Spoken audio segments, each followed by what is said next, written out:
Record. We're on. Om Jnana Timirandasya. Edwin, can you give us the translations for these tonight, please? Yeah, let me just do the. Okay, let's just see if share screen. No. Why is it every single time I forget this? How do I mute? Oh, participants, right? Participants. Mute all. I got it. There we are.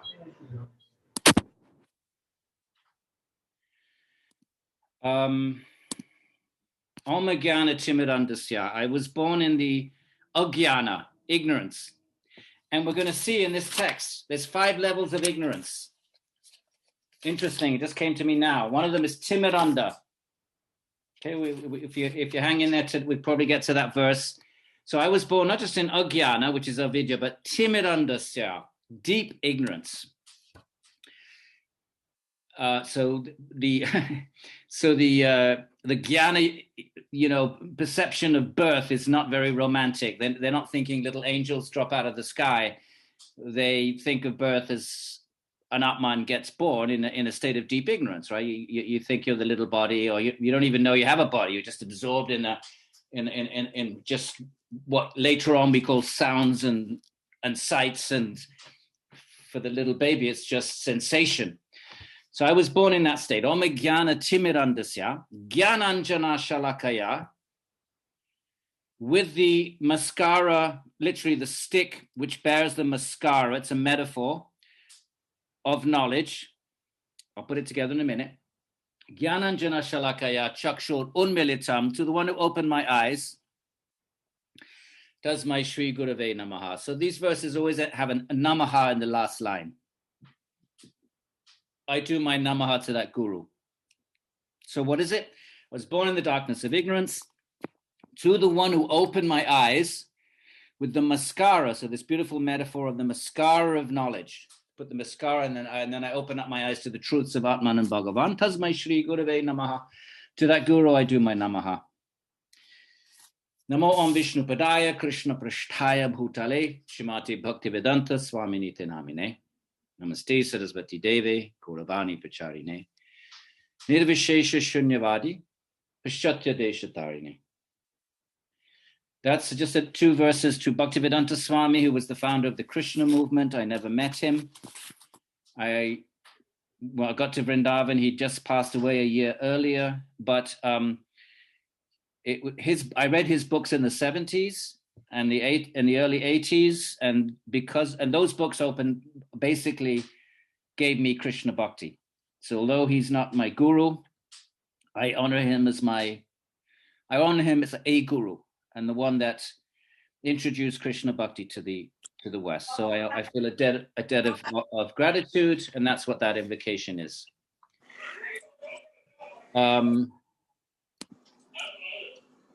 Akanda mandala karam, yena vyaptam, characharam, tatpadam darshitam yena, tasmai Shri Gurave Namaha. This is an invocation to my guru, Haridas Shastri, who was a great bhakta in the Vrindavan tradition. He was a Babaji, but also a Shastri, very rare combination. Because normally Shastris are Brahmins and Pandits, and they're sort of embedded in society, and they kind of have a respected position in society. And Babas live under the trees, total renunciate and loincloth. He was a Shastri Babaji, a combination of both. I invite you to have darshan of my guru, if you care to, my teacher. If you go onto my website and go into one of the links there, Svadhyaya, and then it says Edwin's Charity in India. If you go down to the very bottom, there'll be Edwin's guru, Haridas Shastri. He's just a Baba. He's sitting on a funky old bed. And he was a Baba. I mean, a total renunciate. And he has his beard is just knotted. His hair is knotted. So that's an invocation. So what does the invocation mean? Akanda Mandalakaram. This entire universe, Akanda Mandalakaram. Yena Vyaptam Charachara, which is pervaded by moving and non-moving beings. It's another way of thinking of Purusha Prakriti. You could say Sat Asat, Purusha Prakriti. You could say Drashtra, Drishya, But you can also say chala, achala, moving, non-moving, because if it's moving, it's alive. It's alive, it's got an atman. It's the same thing. If it's not moving, it's not alive. Even mountains move according to Samkhya. Just you don't see it because they move so slowly, but they actually have an atman. So this universe, which universe of moving and non-moving things, akandamandalakaram yena vyaptam characharam tat padam darshitam yena tasmai Shri Gurave Namaha. To the one who pervades this universe with its moving and non-moving things, to the one who points me to the one who pervades the universe with its non-moving and non-moving thing. That's Sanskrit for you. You get lost in all the relative correlatives. Well, which one is doing what? So the guru is the one who points you to Ishvara, and Ishvara is the one who pervades the universe with its moving and non-moving things. I'll say that again. The last line is, I do my namaha to my guru who points me to the feet of Ishvara. That's the guru. Look, this Ishvara, you should be, do bhakti to Ishvara. So to the guru who points me to the feet of Ishvara, who is Ishvara in this verse? Well, the one who pervades this universe of moving and non-moving things. So akandamandalakaram yena vyaptum characharam tatpadam darshitam yena. And then now you have tasmai Shri Gurave Namaha. You do your namaha to your guru. So my guru is Haridas Shastri, in the Vrindavan Vraj tradition of Krishna Bhakti. We come from a 16th century explosion of Krishna Bhakti in North India. So the book, the Bhakti Yoga, the sequel to this Yoga Sutra is through the lens of the 16th century Vrindavan tradition. Bhakti, because there are many Bhakti traditions. It would be wonderful one day if we did a workshop on some of those stories of Bhakti, because that's really... Hey Krishna Karuna Sindhu, Dinabandhu, Jagatpate, Gopesha, Gopika Kanta, Radha Kanta, Namostute. So the invocation, you bring up the guru, or in this case, Ishvara, you hit on some of the high points to help you build that image, right? Like Yogena Chitasya, Padena Vacham, or, Abahu, Purushakaram. You hit on some of the high points, and then you do your namaha. You create your deity in your mind, same as a marble deity or a metal deity, but you make a samskara deity with some ingredients. In this particular case, hey Krishna, Karuna Sindhu, you're the ocean of mercy, Dinabandhu, friend of the poor, Jagatpate, Lord of the universe, Gopesha, you're the Lord of the gopis, Gopika Kanta, you're the beloved of the gopis, Radha Kanta, especially Radha Rani, Namostute. When people start talking about Radharani, you know they're in the Vrindavan tradition. They're different Krishna traditions. But you start talking about Radhe, then you peg them. Oh, you're a Vrindavan Krishna Bhakta.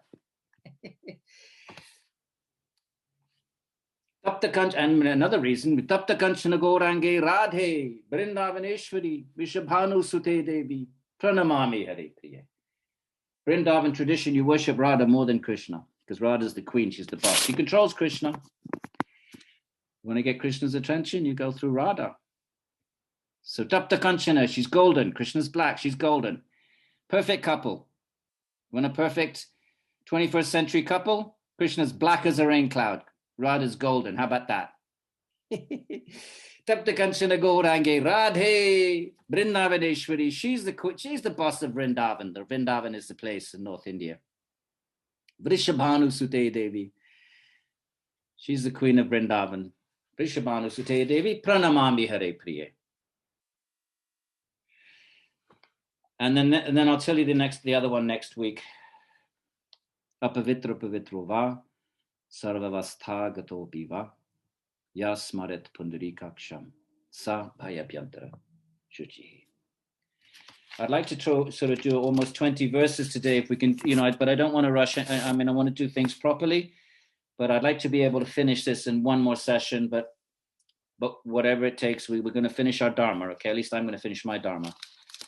So we did 29 with the pranas, and we're on 30, page 127. Okay, remember what we're doing. We're doing Jnana Yoga, no Bhakti here. You're looking for Bhakti, You're in the wrong boat. You're on the wrong flight. You know, like the beginning of the flights. If your destination is not San Francisco, you're on the wrong flight. Okay, if you're looking for bhakti, wrong text. You're looking for kundalini, woo-wah, chakra, wrong text. Right? This is just straightforward, classic jnana yoga, Purusha Prakriti. Okay? Keep your eye on the ball. We're suffering. That's why we even think. That's why we even think about whether there's a spiritual path or not. That's why we even ask the big questions, existential questions. Why? Because of suffering. And what's this text going to do about it? It's going to tell us that if we understand the relationship between the vyakta, the avyakta, and the what does it call it? Purusha? No, what does it call it? Something else. What does it call it? Yeah, Purusha. We understand the difference between the Purusha and the manifest and the unmanifest, which are two states of Prakriti, right? Unmanifest is pre-creation. Manifest is everything after that. If we understand all of that, we can get free of suffering. But not just understand it like reading a text, but understand it, perceive it. If we perceive that, then that's moksha according to this tradition. Right, so we had a whole bunch of discussion on the vyakta, the avyakta. We're going to get to the subtle body. I thought I'd throw that in the email this morning, in case people were thinking it's a bit dry, all this vyakta, avyakta. But we still have a couple of dry verses. Hang in there. Verse 30. In regard to sensible objects, meaning the objects of the senses, he says sensible objects. Again, this is old sort of Indian English. From the sort of, colonial, it's archaic English. So sensible objects, we might want to say objects of the senses, right? The functioning of the four. What are the four? Well, the three internal organs and any particular organ of the outer sense. So mind, intelligence, mind, and ego, and then, eye or ear or whatever it is that you're perceiving. You're seeing something, hearing something. So that's four. The four of them are working in union.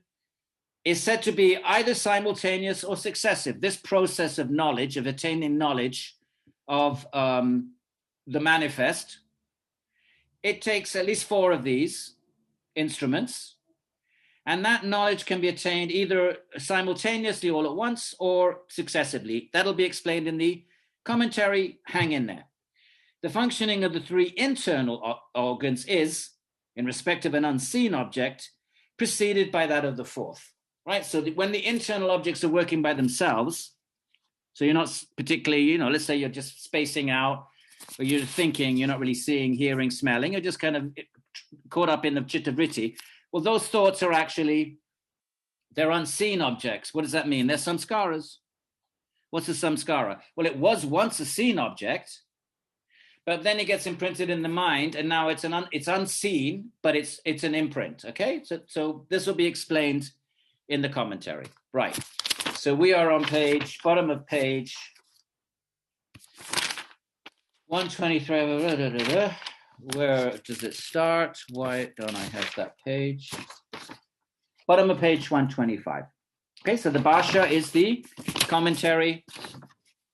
And now he's going to explain what Ishvara Krishna just said. Ishvara Krishna, author of the text. Nothing to do with Krishna, who is Ishvara. It's just a name. Just like someone could be called Christian, it's got nothing to do with Jesus Christ. It's just a name. So this person's name is Ishvara Krishna. Just it happens to be that way. Right. Of the four is simultaneous. So he's taking that. So he takes a phrase. What the commentator does, he takes each phrase of the Karika and explains it. So he's taking this particular phrase. It starts off with, of the four is simultaneously. Okay, now he's going to explain that. What does that mean? Well, what are the four, first of all? Well, they are intellect, ego, and mind. Well, that's three. What's the fourth? In connection with any one of the organs of the sense. So the four are the three internal organs and the eye or the ear or the nose, any one of those. Okay? Of these four, they function to produce knowledge. Right? You need a sense object. You need the mind to sort through it. You need the ego to appropriate it. You need the intelligence to, judge what it is, determine what it is, and decide what to do about it. So you need all four of these instruments. Okay. Now, this functioning of this four of these four, the function is simultaneous. Remember, the verse says it could be simultaneous or it could be progressive. So he starts off, well, how is it simultaneous first? Well, it's simultaneous in regard to perception or the ascertainment of visible objects, for example. So when you see something, what happens? Well, intellect, ego, mind, and the eye, they see form simultaneously that it's a post. We give an example. Let's look at a post. There's a post. There's a pillar out there. Okay, how do we know it? So simultaneously, the eye sees it. The mind sorts through it, it gets the impression of it. The ego appropriates it and presents it to the intellect. He's saying that's a simultaneous process, although technically, Vedanta would say it's not quite simultaneously, but let's not worry about that. We've got other problems. So in this particular example, the post, the intellect, ego, mind, and the tongue. Why the tongue? Oh, he's saying in the same thing. You can do this for any of the five senses. So the intellect could be intellect, ego, mind, the eye, in the case of a post, or it could be intellect, ego, mind, and the tongue. They simultaneously apprehend taste, or it could be intellect, ego, mind, and the nose, etc., etc. Right? Any of the four. Right. So jumping down a couple of lines further. Okay, of that four is regarded as gradual. So it can either be simultaneous, they all grasp the object simultaneously, or it could be gradual. How is it gradual? Well, he gives an example. Further, of that four is regarded as gradual. I know it's not very good English, and I'm sorry for that. That is, the function of the aggregate of the four in regard to sensible objects, objects of the senses, like a post or a smell or a taste, it can be gradual also, right? He's just discussed it could be simultaneous, it could be gradual also. How is it gradual? Well, for example, a person going along a road perceives an object at a distance. Let's go with the post again. Sees it, but he's in doubt whether it is a post or it could be a man. The post is 6 foot tall. Man is 6 foot tall. Let's say it's about 1 foot wide. Man is, depending on how much you have for dinner, a man is 1 foot wide. So then so it's gradual. You don't know. Right? This case, you don't know. Like the first time, instantly. They all work together. But there's doubt now, so it's not instantaneous. But he then, subsequently, after a few moments, he sees some characteristic mark, a mark that's going to tell him whether it's a post or a man, some characteristic of one or the other. For example, like a creeper winding around the post, or a bird perched over it. And then he says, oh, it can't be a man. Creepers don't grow around people, and birds don't perch on people. So that's a characteristic mark that allows him to know, oh, it's not a man. I can eliminate that. It must be a post. So in this case, knowledge has been gradual, not simultaneously. That's all the verse is saying. And then in his mind, full of doubt, arises the determining intellect. Slowly arises, oh, it's a post. And then the ego makes it certain that it's certainly a post. In this manner is the gradual functioning of the intellect, ego, mind, and the eye is seen. Okay, so all he's saying is knowledge can be acquired simultaneously or for instruments, mind, ego, and intellect in any of the senses can produce knowledge instantly, or it might be in some cases gradual. That's all. Okay, so what else? What happens with the form also happens, and he's saying the same in the case of sound and the rest. The same with all four senses. And what is visible? Well, visible means sensible objects of the senses, not just eye, but you also smell and the rest of it. Right. Moreover, in respect of an unseen one, okay, let's skip this. We don't need anything more from this, but we'll jump to the. Actually, it makes one interesting point. Go down to the last sentence. With regard to future and past, right? All of that was present. You see a post right now in the present. Well, what about past and future? Well, with regard to future and past, the functioning of intellect, ego, and mind, preceded by that of any other organ, is only gradual. With regard to present, it is both simultaneous as well as gradual. So in the present, when you see a sense object not right now, you either see it immediately, and we just discussed that, or you're not sure, is it a post or a man? So it's gradual. Well, what about past and future? He says it's only gradual, because what is past? It's memory. And what's future? It's imagining. When what do you imagine? You have to pull up a samskara, so it's gradual. When you remember the past, you have to kind of go in your memory. Remember what Patanjali says about memory. Vishaya anubhuta asampragnata, when it doesn't slip away. So you go in your memory, it might take a few seconds and you pull it up. So that's gradual. And the future, you're imagining, what could happen, what's going to happen on, Wednesday, inauguration day, and you're imagining, so you're creating a scenario made of samskaras. So that's gradual. That's all he's saying. I don't think it's a particularly earth-shattering Karika, but it is what it is. All right? So number 31. I'd like to get to like 45 today if we can.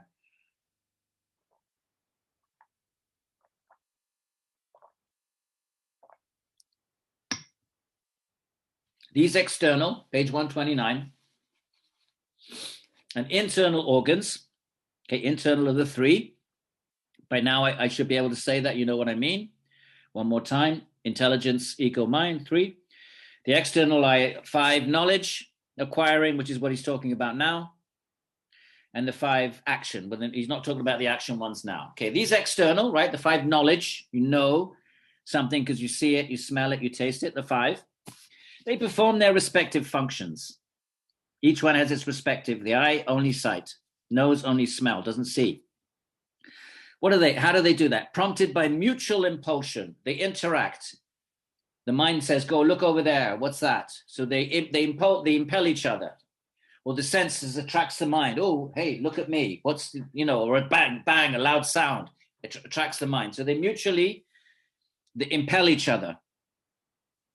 Incited by mutual invitation. A loud bang invites the mind to focus on it and then invites the intelligence to identify, what is it? What's that bang? What made it? So by mutual invitation. What's the purpose? Purusha alone. He's got spirit. How many times have you heard me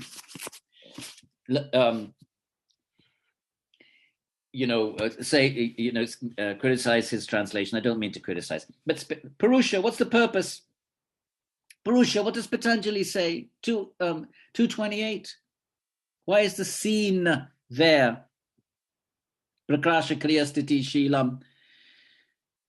Sattva Rajas and Tamas. 228. Bhutindriya Atmakam. What is it, the scene? Well, it's Sattva Rajas Tamas. Okay, how else can we think about it? Well, Bhutindriya Atmakam. You can also think about it about the sense objects and the indriyas. All of these. Mind, intelligence, they're all indriyas. Okay, then we're fine. So we can think, why is it there? Bhoga pavargarteshu. It's there for bhoga if you want to be in ignorance and try to find happiness, or once you realize there's no happiness in samsara, then why? It's there for, but either way, whether it's bhoga or apavarga, its purpose is for the scene. It's there for the scene. It's there for the seer. Sorry. The scene is there for the seer. That's what he's saying here. What's the purpose? What's the artha? Purusha. Let's look at the Sanskrit. Purusha artha. Look at you can't read closely. Purusha artha, it's there for the Purusha. By nothing else is any organ incited and actuated. There's no other reason for being embodied, for having these instruments. An instrument is for a user of an instrument. Instrument's not there for itself. You have a knife in your kitchen drawer. It's not there for itself. It doesn't existentially exist for its own. It doesn't have its own raison d'être, reason for being. It's there for a user. So likewise with all of these instruments, they're there for Purusha, no other reason. That's verse number 31. Pasha, over the page. So he's glossing the word svam. So svam, like svaanga or svarupa, that's sva, right? Sva means your own. So swam is repeated in the sense of respectively theirs. So he's just giving us some grammar there. Okay, so so intellect, ego, and mind perform their respective functions. Each of them perform their, right? The intellect's doing its work, mind is doing its work, each sense is doing its work. Why? How? They're incited by mutual invitation and impulse. Akuta, right? Now he's taking the verse akuta from the Karika. Remember, the commentator is going to explain all the words, or many of them, some of them. So what is akuta in the verse? Where is it? Well, let's have a look. There it's in the middle. Svam, svam. It starts off svam, svam. Pratipadyante, paraspara, akuta hetukam. So he's taking the word akuta from the first line. So what does it mean? Akuta means respect and alertness or zeal. They're alive, they're active. So they do this for the why are they all doing what they do? Why are they all performing their functions? For the accomplishment of the purpose of the spirit, the Purusha. What's the purpose of the Purusha, Patanjali? Bhoga apavarga. What do you want? You want to enjoy the world? Okay, take these instruments. Try to enjoy it. You've got senses. Try to enjoy sense experience. You've got a mind. Try to enjoy emotionality. You've got an intellect. Try to enjoy the intellect. And when you realize when you realize I'm always frustrated, what's wrong? I'm missing something. Oh, there's something missing. Then the same senses give you. They say, okay, good. You figured that out. Now you can use us. You can use us for liberation. The senses say. They don't say that, but they then provide this other function. So that's the accomplishment of the purpose of the Purusha spirit, right? Write down 228, Patanjali. Very important verse. Bhoga apavarga. He just says two words. Check your Yoga Sutra, 228. Last big long sutra, one of the longest. Last phrase. Bhoga apavarga. True. Okay. So the ego and the rest, knowing the wishes of the intellect, and the intellect knowing the wishes of the ego, so they're all working together, he's saying. They perform their respective functions. The ego's appropriating it, and then the intellect needs to decide what to do about it, identify it, determination, remember, determine. If it is asked for what purpose, the reply is for the accomplishment of the goal of the spirit. That is the motive. Why are the instruments there? To let Purusha decide. Do you want to enjoy the world? Here it is. Just remember the fine lines in the contract. What's the fine line in the contract? Every action is a reaction. You want to do Bhoga? Okay, good luck. Remember the fine writing. Fed up with that? Here's another contract. The same instruments can give you moksha. So the attributes, that means the gunas, act for achieving the purpose of the spirit. They're not there, they're dead. They're inanimate. Prakriti is inanimate. It's not there for itself. An inanimate thing has no existential reason for being in its own right because it's inanimate. It's there for the inanimate user. So the gunas act for achieving the purpose of the spirit. These organs therefore manifest the goal of the spirit. So why is he giving all this information? Because the ultimate goal is to reveal the spirit, the Purusha. This is how this is different from modern physics. This kind of physics and what, these 10 this and 13 that, It's not knowledge for the sake of knowledge.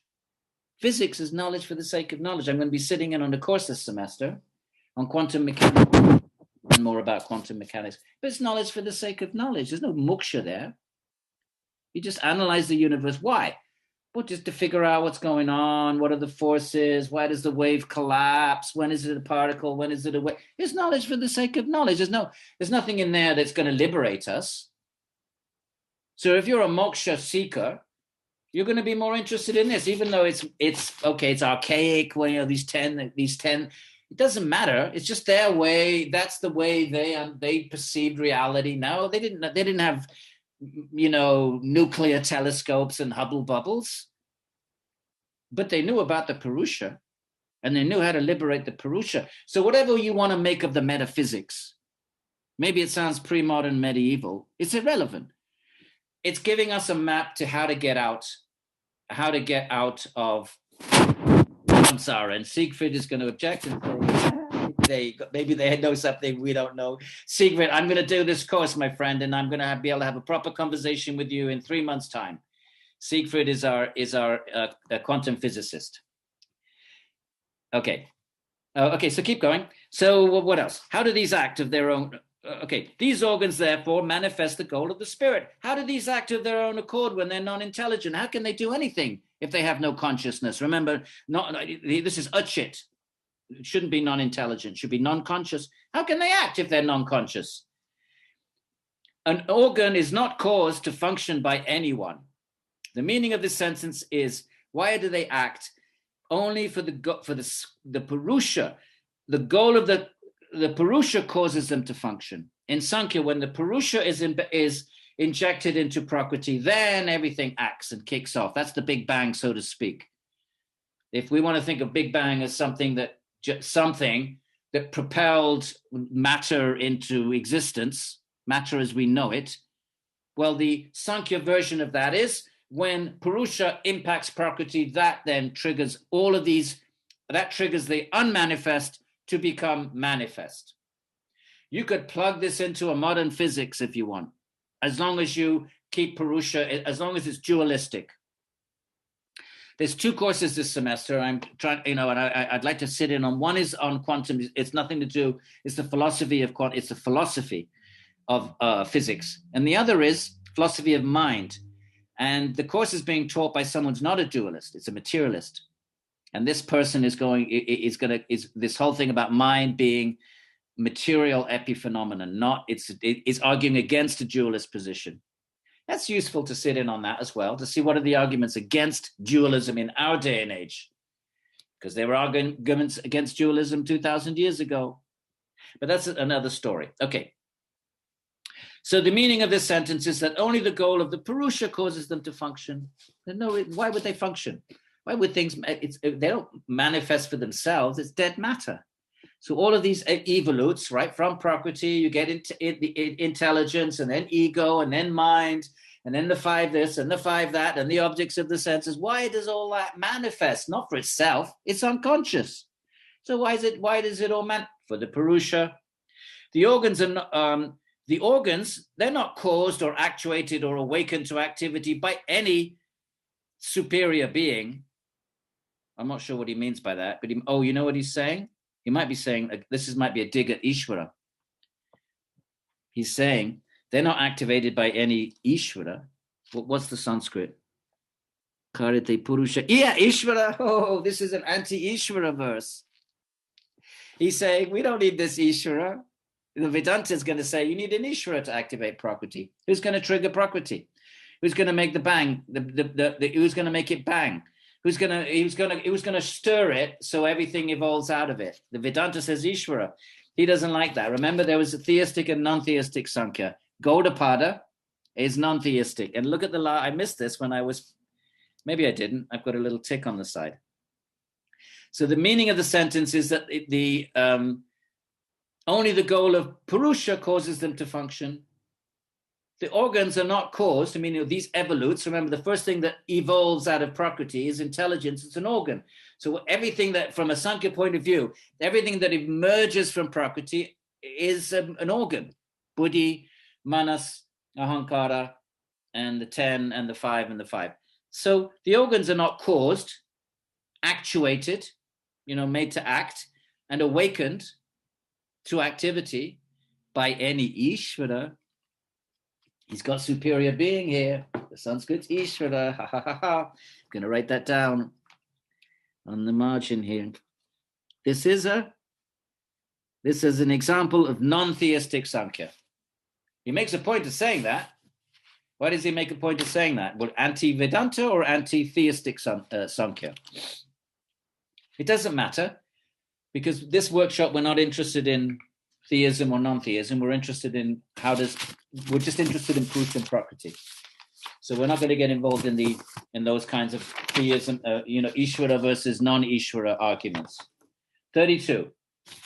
The instruments on page 131 is of 13 sorts. We know that by now, right? 13, 3 internal, 10, 5, 5 action, 5 knowledge. So 13. What do? They grasp an object, you grab it. So my eye grasps the post. Just a way of saying you perceive it. You grasp it. Think about it. Why not think of it that way? I look in the distance, there's a post, I'm grasping it. And sustain, dharana. The word is dharana. We know that word from meditation. Dharana, your mind has to be fixed on it for a bit. You don't just grasp it for a second and then you know, how would you know? You got to like spend a little bit of time looking at it. So you're grasping it, you're keeping it there. That's dharana. And what else? Discloses. The Sanskrit is prakashika. Prakash is light. It illuminates it. It tells us what it is. So first of all, you grasp it, and then you retain attention there, and then it's revealed for what it is. These are the three things. In Sanskrit, it is aharana, dharana, and prakashika. So what is to be done by it? Karya. The instruments are the karana.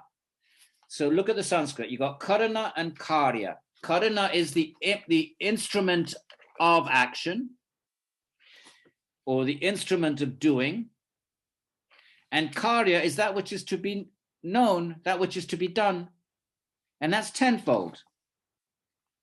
All right, he'll explain this in a minute. It's tenfold, right? It's to be known, it's to be seen, it's to be heard, it's to be smelt. There's 10 of them, one for each of the, the hands, grasp, and so on. To be grasped, to be sustained, and to be disclosed. All right, I don't know if this, we'll just read this. Okay, we'll read the Bhashya, 129. So of how many kinds the intellect and the rest is next explained. I mean, he's already explained it several times, but let's go through it again. The organs, okay. Mahat, remember Mahat is buddhi. Mahat and the rest, all 13 of them, should be known to be 13-fold. What's that? Okay, 5 organs of sense. Okay, got that. I and the rest. Right? Pratyaksha, which is pratyaksha, aksha. Patanjali says, how do you know something? Pratyaksha, prati, through the aksha, the I, etc. We have it in the Yoga Sutra 1.5.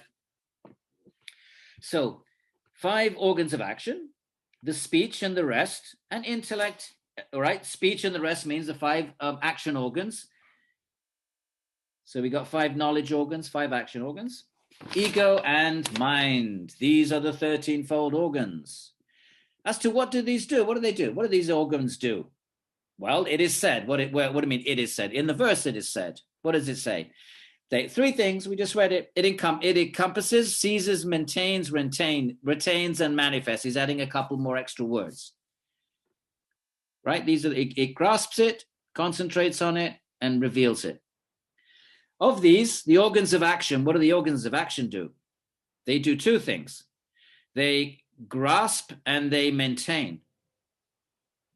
They don't manifest. When your hand grabs this, the hand doesn't know what it is. It has to be informed by the mind and the eye. So the organs of action, they don't reveal. The 3 things 3 things in the verse: revealing, grasping, and focusing. Well, the hand can grasp and it can maintain it, but it's not revealing it. So therefore, of these 3 possibilities that the senses do 3 possible things, well, the organs of action only do 2 of those 3. They compass and maintain. Compass meaning that they grasp and maintain. What about the intellect? The intellect doesn't grasp anything. It manifests. Prakashika. It tells you what it is. So there's a difference in these 3 things. How many kinds of action are performed by these? This is explained, okay? Right? How many kinds of actions are performed by these 3, by the senses and everything? Let's see. This is explained, okay? How is it explained? The action accomplished by these is tenfold. There's 10 actions, and we know what they are. There's 10 things that these instruments can do, and we know what they are. 10 kinds of action to be done by these organs: sound, touch, form, taste, smell, speaking, talking, walking, excretion, and pleasure. Those are the tenfold actions. 5 actions of knowing, and 5 actions of doing stuff, like walking and grasping and excreting and so forth. And digestion. Whatever is manifested by the organs of sense is seized and retained by the organs of action. So first of all, we have to see something. So the organs of sense I have to see this, and then the organs of action kick in. Okay, I'm going to pick it up and hold it. So first there has to be the organs of knowledge organs, and then the action organs. That's all he's saying. That's all he's saying in the last sentence. So Whatever first is manifested by the organs of sense, then is seized and retained by the organs of action. That's all. Moving on. 31, 32. And where is 33? 32. Varsha notes. Where's 32? Oh, I've got it the wrong way around. Translation, there it is. The internal organ is of three kinds. The external organs, which make objects known to these three, are tenfold. There's a bit of repetition here. Hang in there. There must be a reason he's repeating this. Okay, here's the reason. The external organs function in the present. You only see something right now. You smell it right now. You grasp it right now. So this is the reason he's repeating this. He's making this distinction. He wants to be very systematic. It's what philosophers are, it's what scientists are. If you're not a scientist and you're not a philosopher, you think it's awfully boring. Oh my God, why are you going through all these little nitpicky little, step? Well, that's just the nature of philosophy and science. So what's the nature of Samkhya then? Same thing. Systematic. Don't like it? Okay, read, something else. Right? There has to be critical, careful, systematic thinking. And this Samkhya provides that, along with other schools. So the external organs which make objects known are tenfold, right? The external organ functions in the present, but the internal organ functions in all three times, past, present, and future. So the internal organs are working right now when I'm seeing and talking, but I can also space out and go into the past, and I can space in or whatever and imagine the future. So Basha. The internal organs, intellect, ego, and mind, are threefold, distinguished as Mahat, blah, blah, blah. And the external organs, tenfold, blah, blah, blah, blah, blah. Right. Now, the tenfold, okay. They function 5 lines down. They function in the present. What does that mean? Well, the ear hears only present sound, not past or future, and so on. The eye sees only present form, blah, blah, blah. Okay, we get the point. I don't mind skipping a little bit of the commentary if it gets, because it's going to be hard for me. I'm going to have another session after this, but, semester starts. So I don't want to go on forever with the Karikas, and, so we can skip a little bit. Let's go down.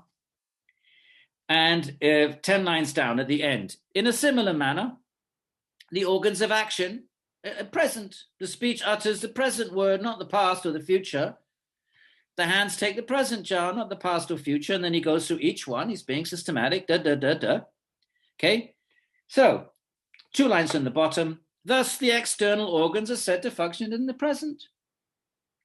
But the internal organs function in all the 3 times. Intellect, ego, and mind apprehend objects of all the 3 times. The intellect cognizes, forms an idea, not only of the present water jar. Remember the pot? What's the pot? Who remembers what the pot it does in Indian philosophy? What's a pot? Anybody? The pot represents... universal example of the material world. Is that Bob Gilbo? Yes, sorry. Bob, you have studied well, my son. Yes, it's any object. If you want to sort of refer to an object in the external world, any object, instead of like naming everything, you just say, let the pot represent an external object. That's all. Let the pot represent an external. So therefore the pot. Okay. So but the intellect cognizes, forms an idea, not only of present water pot, he's calling it a water jar, but it's a pot, it's a kumbha, but of one that has been. You can remember a pot in the past, or of one that will be made in the future. You can envision a pot. So all he's saying is the internal organs function in all 3 times. Senses, the 10 senses only function in the present. The ego exercises consciousness of an object, past, present, and future. You can imagine, owning something in the past or owning something in the future. Okay, and similarly the mind. Okay, that's all. Nothing earth-shattering, nothing to lose sleep over. And we move on to 130, and we move on to 34.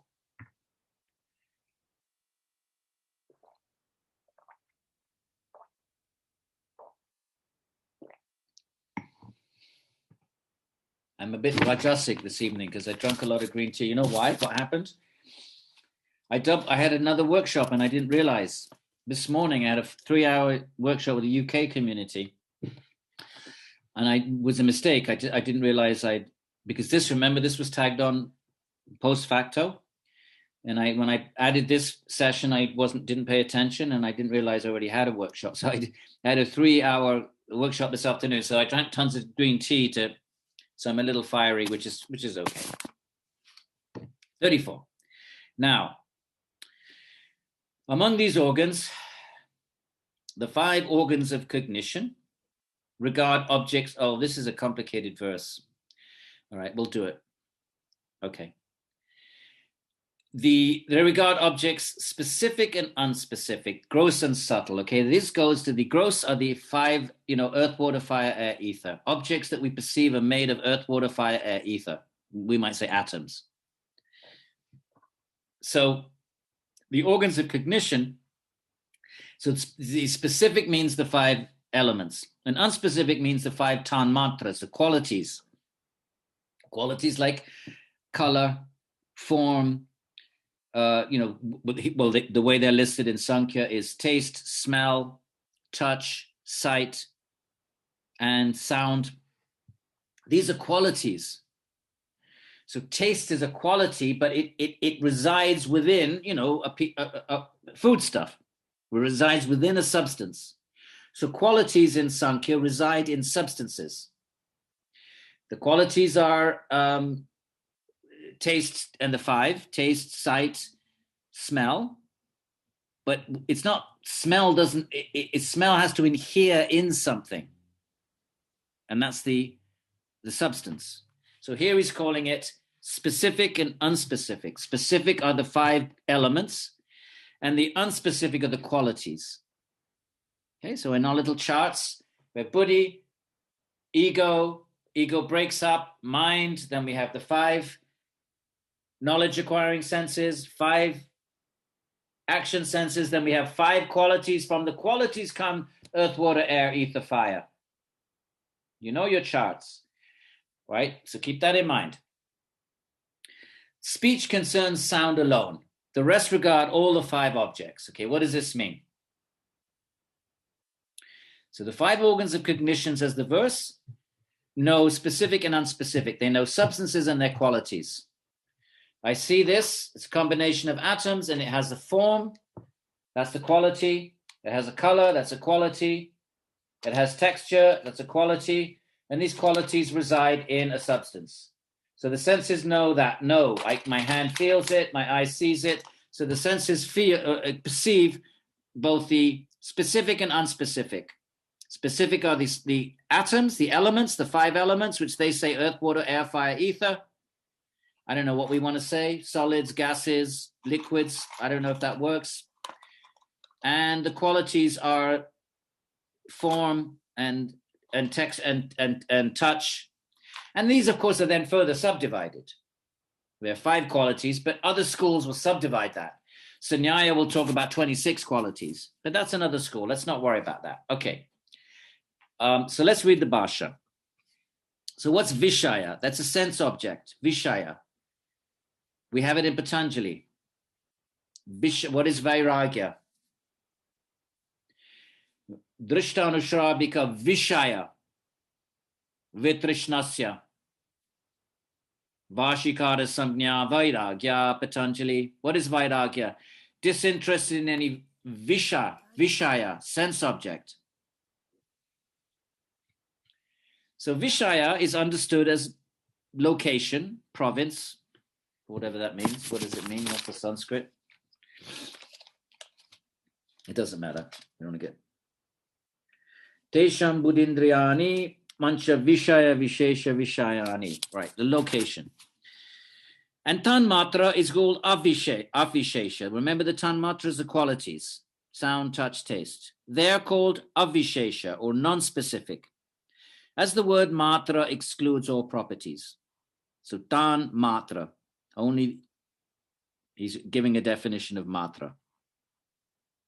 I think we'll skip this. Really, we're going to end up I don't think we'll get a lot of mileage out of this. We can come back to it if we really want to. Yeah, let's skip it and go on to 35. So, are we okay skipping it? Everybody all right? If you really feel deprived, if you feel you won't get liberated if we don't read the Bhasha for 35, let me know. I do want you to get liberated. Remember, to get liberated, we have to know the difference between the Vyakta, the Avyakta, and the Purusha. If you feel there's 99% there's a missing link there, we'll read it. But honestly, we won't get, you won't get much out of it for liberation. But 35 isn't, okay, let's go with 35. Since intellect, with the other internal organs, by the way, we have, if you joined late, we have Kirtan tonight. So hang in there till 8, and I will stop at 8 today because like I said, I already had a 3-hour workshop. So Lakshmi will join us for Kirtan, just so that we can relax into the. Because I'm a bhakta, I have to feel like I'm doing something bhakti-esque, not just metaphysics. It's my bhakti dharma to share some bhakti with you. Okay, so verse 35. So since intellect, with the other internal organs, ascertains, right? What does the intellect do? It determines. Remember, is it a post? Is it a man? Oh, it's a post. Who judges that? That's the intelligence. So it ascertains. He keeps changing. The one thing about sometimes he keeps changing the English for the same word. And so it seems like he's talking about something else. He's just giving another, which is not always helpful. But doesn't matter. He's doing a good job. So since intellect, buddhi, with the other internal organs, what does it do? It ascertains the objects. Therefore, these 3 internal organs are the principal ones, while the rest of the organs are gates. The organs are just providing information. They're gates. In fact, the Upanishads talks about the city of 9 gates. Beautiful metaphor in the Upanishads. And my friends, one day we'll study the Upanishads together. It's not like this. This is very systematic, plodding along. This is this is that, 10, 13, 5, da. Upanishads are not like that at all. They're poetic, they're metaphoric, they're just beautiful expressions. And I will enjoy reading them. Maybe later on in the semester, we'll give it 2 or 3 months. Because if there's too much svadhyaya, people lose interest. So we'll do a study every 3 or 4 months or whatever we feel like. So now, but the Upanishads talk about the city of 9 gates. Where are the 9? 2 eyes, 2 ears, 2 nose, mouth, genital, anus. This is where things go in and out of the body. Okay? Ladies have 10 gates, but they obviously, then it's written by a man if he talked about 9 gates. So since intellect and the other internal organs, they ascertain the objects. Therefore, the 3 internal organs are the principal ones, while the rest are gates there too. They're gates. Things go in and information comes in. That's what a gate is, right? Let's read the Bhasha, which is over the page, isn't it? 134, notes, Bhasha. Where's the Bhasha for 138, 137? Oh, it's a short one. Oh, top of page 137. Intellect along with the internal organs. What are they? Well, i.e. along with the ego and mind. We know that by now, the 3 internal ones. Since it apprehends all objects, right? The senses only apprehend one object. Eye only sees, ear only hears, but the intellect knows them all. Since it apprehends all objects, that is, it apprehends sound and the rest, and not only does it do that, but it knows them in all 3 times. Or the sense, I'm sorry, my computer's weirding out. A sense only knows one thing, each one knows its own respective thing, and only in the present. But the intellect knows them all and knows them past, present, and future. So since it apprehends all objects, that is, apprehends sound and the rest at all the 3 times, therefore, these 3 internal organs are the warders, the keepers, the gatekeepers, and the others are the gates. They're the boss. They're the owners of the city of 9 gates. The word organs is to be understood in the sentence. Okay. That's kind of nice. A little bit, All right. So now verse 36. Here is a famous, who was interested in the metaphors of Samkhya. Here's a famous Samkhya metaphor. The lamp. The three gunas are like a lamp. Classic Samkhya, only Samkhya uses it.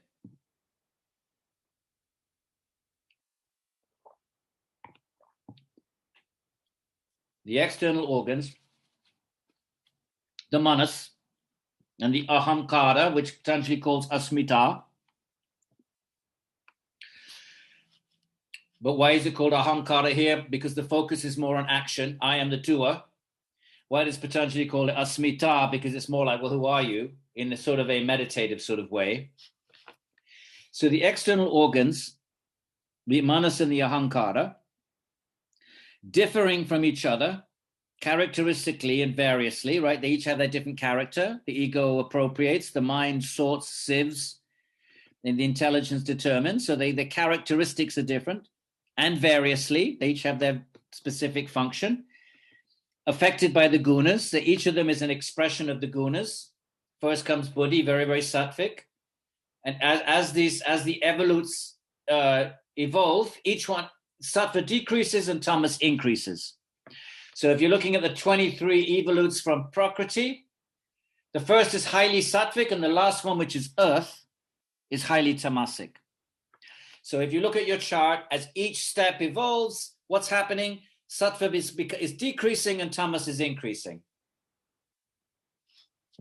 So the external organs, the manas and the ahamkara, differing from each other in terms of their characteristic and variously. It's just awkward English.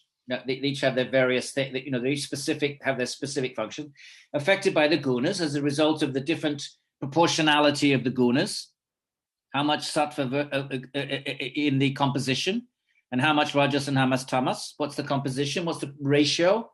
So buddhi is highly, highly sattvic, less tamas and rajas, and earth, highly, highly tamas, less rajas and sattva. Okay, so that's the gunas. The constituents, functioning like a lamp, present to the intellect the spirit's whole purpose. He always wants to keep our eye on the ball. It's not metaphysics for the sake of metaphysics. It's about Purusha.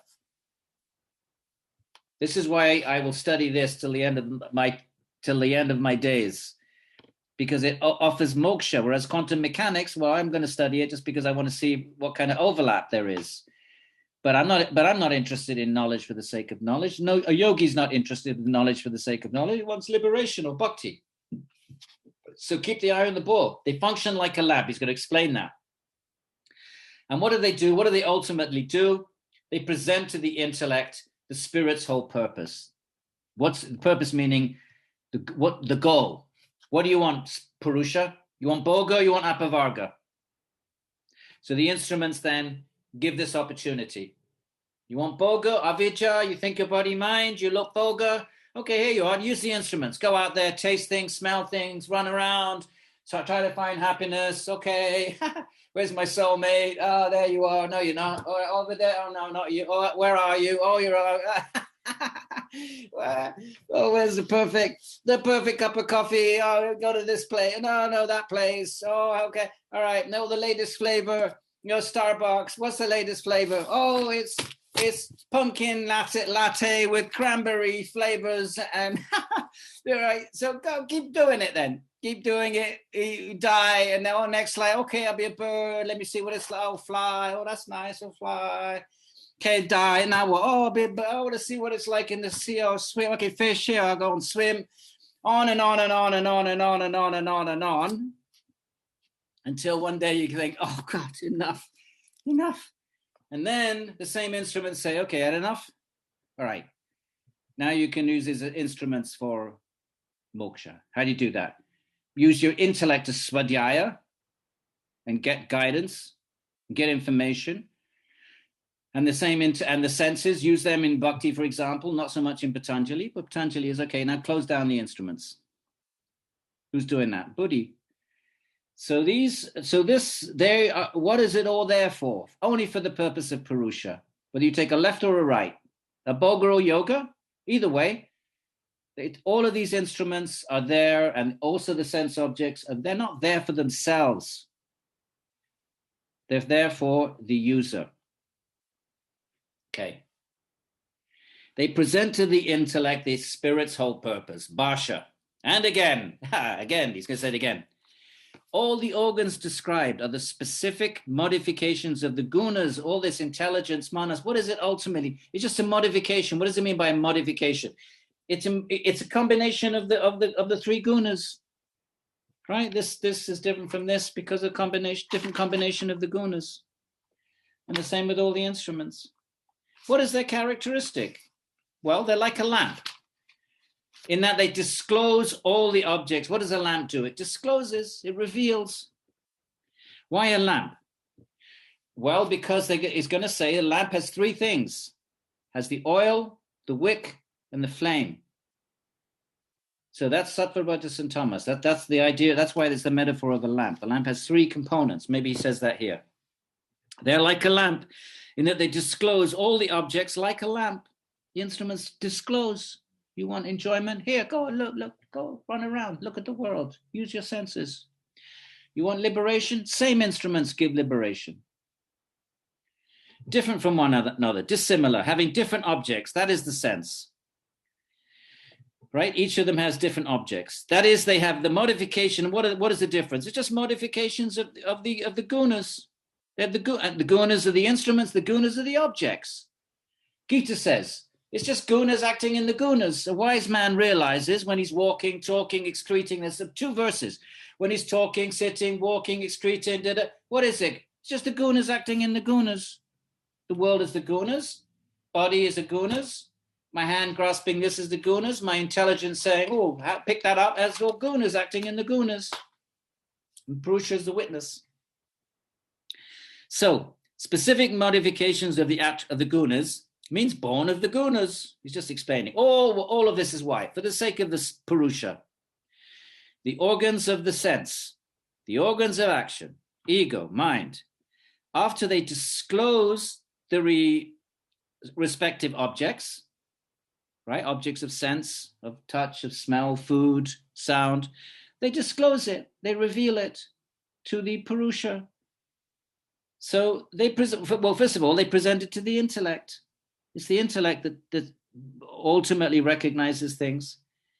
So they place it in the intellect. It's almost like an image in the intellect.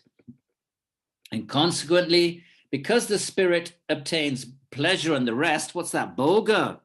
Buddhinstan sarvam vishaya sukha. Right? So that's if we seek pleasure. Because the spirit obtains pleasure and the rest, arising from the object seated in the intellect. So the point of all of that, and I'm surprised he doesn't give the metaphor of the lamp, because the lamp metaphor is, why a lamp? Because there's three components of the lamp, and so the three gunas, and they all reveal, and they all have a function. You know, to have a lamp, you need oil, but not by itself. You also need a wick, and then you also need a flame. So the flame feeds on the wick, which feeds on the oil. You can't take any one of those out. You can't have a flame and just oil, or a wick without oil, or a wick without. So all three of them combine together to produce illuminosity. That's the metaphor. And I'm quite surprised Gaudapada doesn't unpack that. He normally does, but that's fine. That's 36. 37, page 141. The other organs present everything to the intellect. All of this sensation goes through the mind, it sorts it out, through the ego, which appropriates it, and ultimately presents it to the intelligence. And the intelligence says, okay, this is food, this is sound, this is this. What shall I do? Okay, I'll listen to it. What shall I do? I'll go and buy it. That's the intellect. The other organs present everything to the intellect, since it is the intellect that brings about bhoga of the Purusha. Right? Enjoyment, the word here is bhoga. In respect to things to be enjoyed, if you want to enjoy something, well, we have to know what it is. We have to have an intelligent relate. You have to know, well, this is food and it tastes good. Well, it's the intellect that determines that then. So the other organs, right? The eye is just seeing the food. It's not, it's just presenting an image of food. That's all the eye does. It's not determining anything. So the organs, they present everything, and it's the intellect then decides what to do. Right? Since it's the intellect that brings about bhoga of the Purusha in respect of things to be enjoyed, and again, it is the intellect. If we don't go for bhoga, but go for yoga, remember bhoga apavarga. Is everybody clear about that verse? That verse is referred to so many times in the Sāṃkhya Kārikā. One last time, my friends. 228. Yoga Sutras. Come on. 228. Bear with me. What am I talking about? Not 228. 218.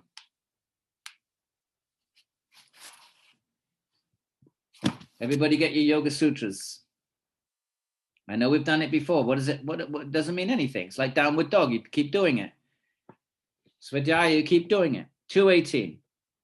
He's talking about 217. What is the cause of suffering? Go back to 215. The Dukhamevar sarvam vivekinaha. The wise sees all suffering. Clear? 215. Or any jati ayubhoga, any birth, anything, it's all frustrating. Nothing will fulfill. 216. But you can avoid future suffering. What does Sāṃkhya Kārikā say? You can, because of suffering, you ask why. But you can avoid it. And how can you avoid it according to Sāṃkhya? Well, you have to know the difference between Purusha, the Vyakta, and the Avyakta. What's the difference? It's the same thing. Look, 17. What's the cause of suffering? Drashtra drishayoho. The seer and the seen. Instead of talking about Vyakta and Avyakta, Patanjali, okay, that's up to Sāṃkhya, can fine-tune it. Sāṃkhya's into metaphysics. Patanjali's not into all of the 13 this, 5 that, 6 there. Leave that to Sāṃkhya. Patanjali's like, leave it to them to do that boring old stuff. You want to do Sāṃkhya, go sit under the other tree. But he's accepting it all. He's just calling it the seen. So what is the cause of suffering then? The combination of the seer and the seen. How's that different from what Sāṃkhya Kārikā started off saying? Except it just uses Vyakta and Avyakta. Now, what is the seen? 18. Prakasha Kriya Sthiti, Sattva, Rajas, and Tamas. What else is it? Bhut Indriya. It's the sense objects and the organs, the Indriyas. The Sāṃkhya's been going on and on and on about these organs. Patanjali doesn't need to go on and on about them. Why? Because Sāṃkhya did that already.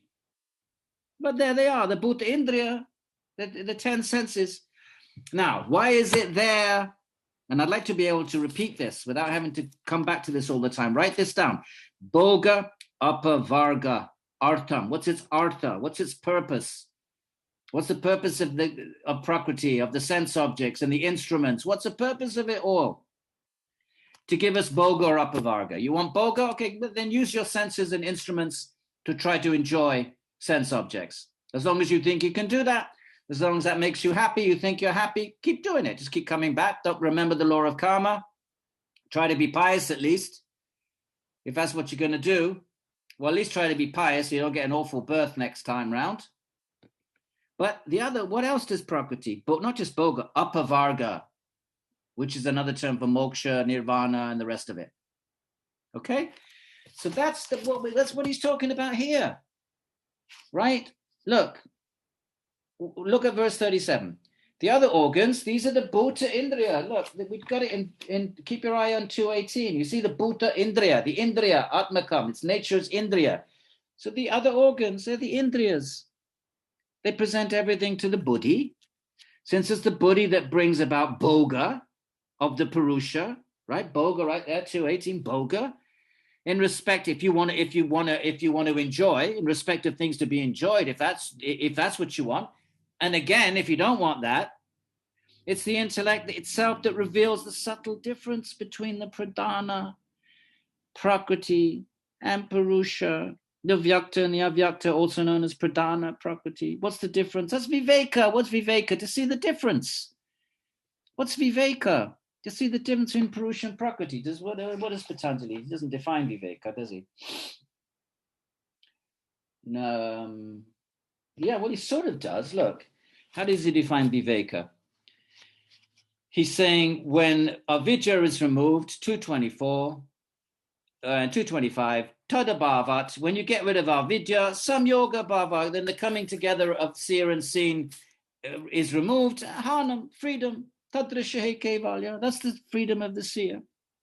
So how do you remove this ignorance then? Viveka Kyatir 26, Aviplava, constant, not just you have a read Sāṃkhya Kārikā for 2 hours. No, it's going to be constant Viveka. And that's the whole point of yoga, 28. Why do we do this yoga? What do we do this yoga for? Yoga Anga Anushthanad, from following the limbs of yoga. What do we get from the limbs of yoga? Ashuddhikshaye, fine, we purify the mind. But what happens when we purify the mind? Jnana Deepti, knowledge. And how far does this knowledge go? Viveka, all the way up to Viveka. What is Viveka? Discrimination. And that's what verse 37 says. It reveals the subtle difference. When you discriminate, what does it mean? You discriminate between this and that. What's discrimination? Like bad discrimination, racial discrimination. Oh, black, white, right? Or sexual discrimination, or gender discrimination. What's wisdom discrimination then? Those are bad. We don't want those discrimination. What is wisdom difference between Purusha and Prakriti? That kind of discrimination. Okay, verse 37, friends, and 38. And we're not going to worry too much about this. We'll read it because it's another one of those clunky verses that I don't know how much mileage we'll get out of reading the commentary. 139, where is the 141? Basha.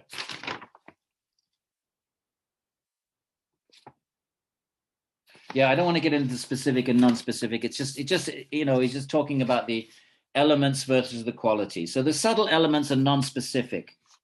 They're subtle. So color is non-specific, in the sense that it can reside in many different places. It's non-specific, it's non-specified, the tan matras. From these 5 proceed the 5 gross elements, right? We know that from the qualities emerge the 5 atoms. So whether this has anything to do with string theory and quarks, I don't know. Whether it has anything to do with the collapse of the wave function and the particle, I don't know. But that would be, I would think this would be a place to sort of explore, or at least overlap, or some commonality, without making grandiose claims that, Samkhya already knew about quantum mechanics. No, we don't want to say stuff like that. But this would be a place to sort of explore commonalities. I'm hoping I'm going to be in a better place to do that at the end of the semester, because I'm going to sit in on this course. Siegfried, I'd love to send you the syllabus and see what you think of it.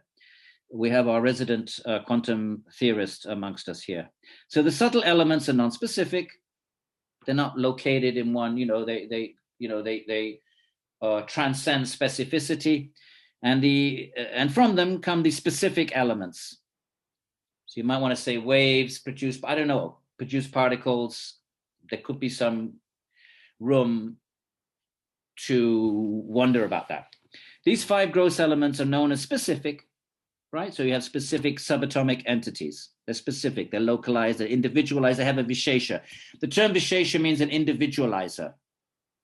So in Sāṃkhya metaphysics, they used to be, we discussed this before, I'll say it again, the 5 elements, earth, water, fire, air, used to be called atoms, because when these texts were first translated, that Newtonian, this is before the discovery of electrons and protons.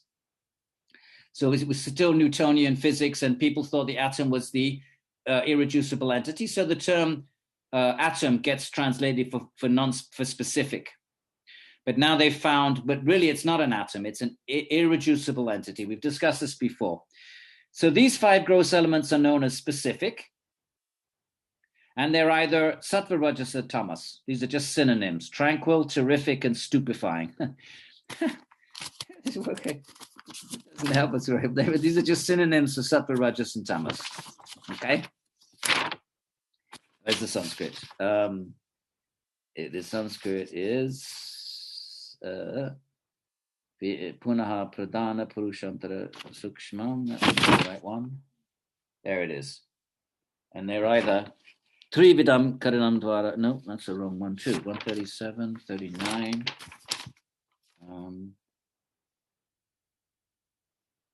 Where does it say anything about? Okay, I'm not going to, don't worry. 37, no, that's 38. Where's 37? All right, forget it. Okay, so we're not going to read the commentary on that. That's 38. We're going to go on to, oh, there it is. So what are these synonyms? Ghora, Shanta, which is synonymous with, just like Patanjali, in verse, we just read that verse 218, he has the synonyms. Instead of Sattva, Rajas, and Tamas, what does he call them in 218? Prakasha, Kriya, Sthiti. Prakasha is that which illuminates, obviously that's Sattva. Kriya, that's action, and that's obviously Rajas. And Sthiti, stability, that's Tamas. Synonyms.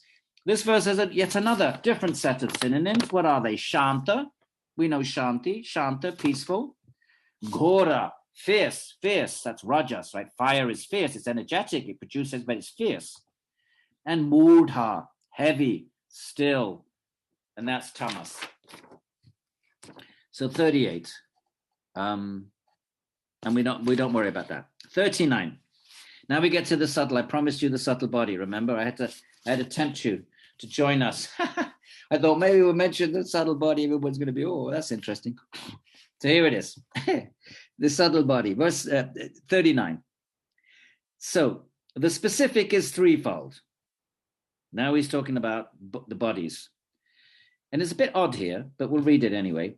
Subtle bodies, as gross bodies born of parents, and as the gross elements. It's a little odd because he seems to be making a distinction between, okay, subtle body, that's fine.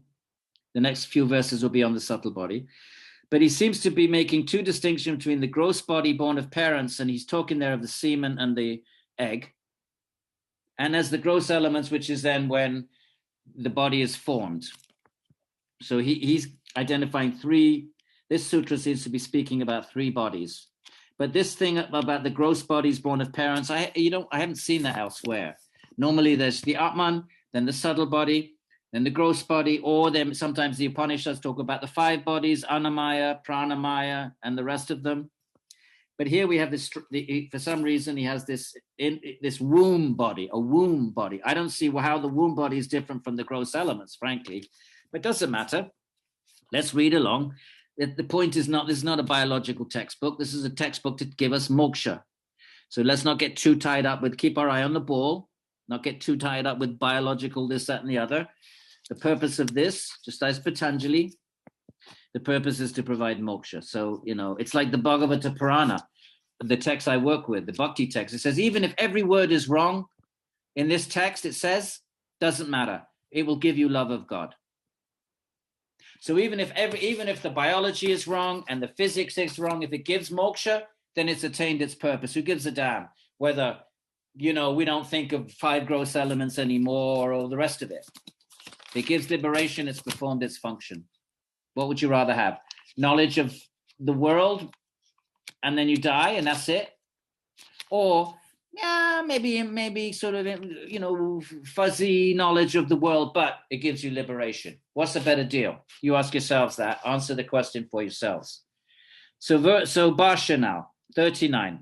Subtle. What's a subtle? The subtle elements are tanmatras, composed of which and characterized by buddhi and the rest.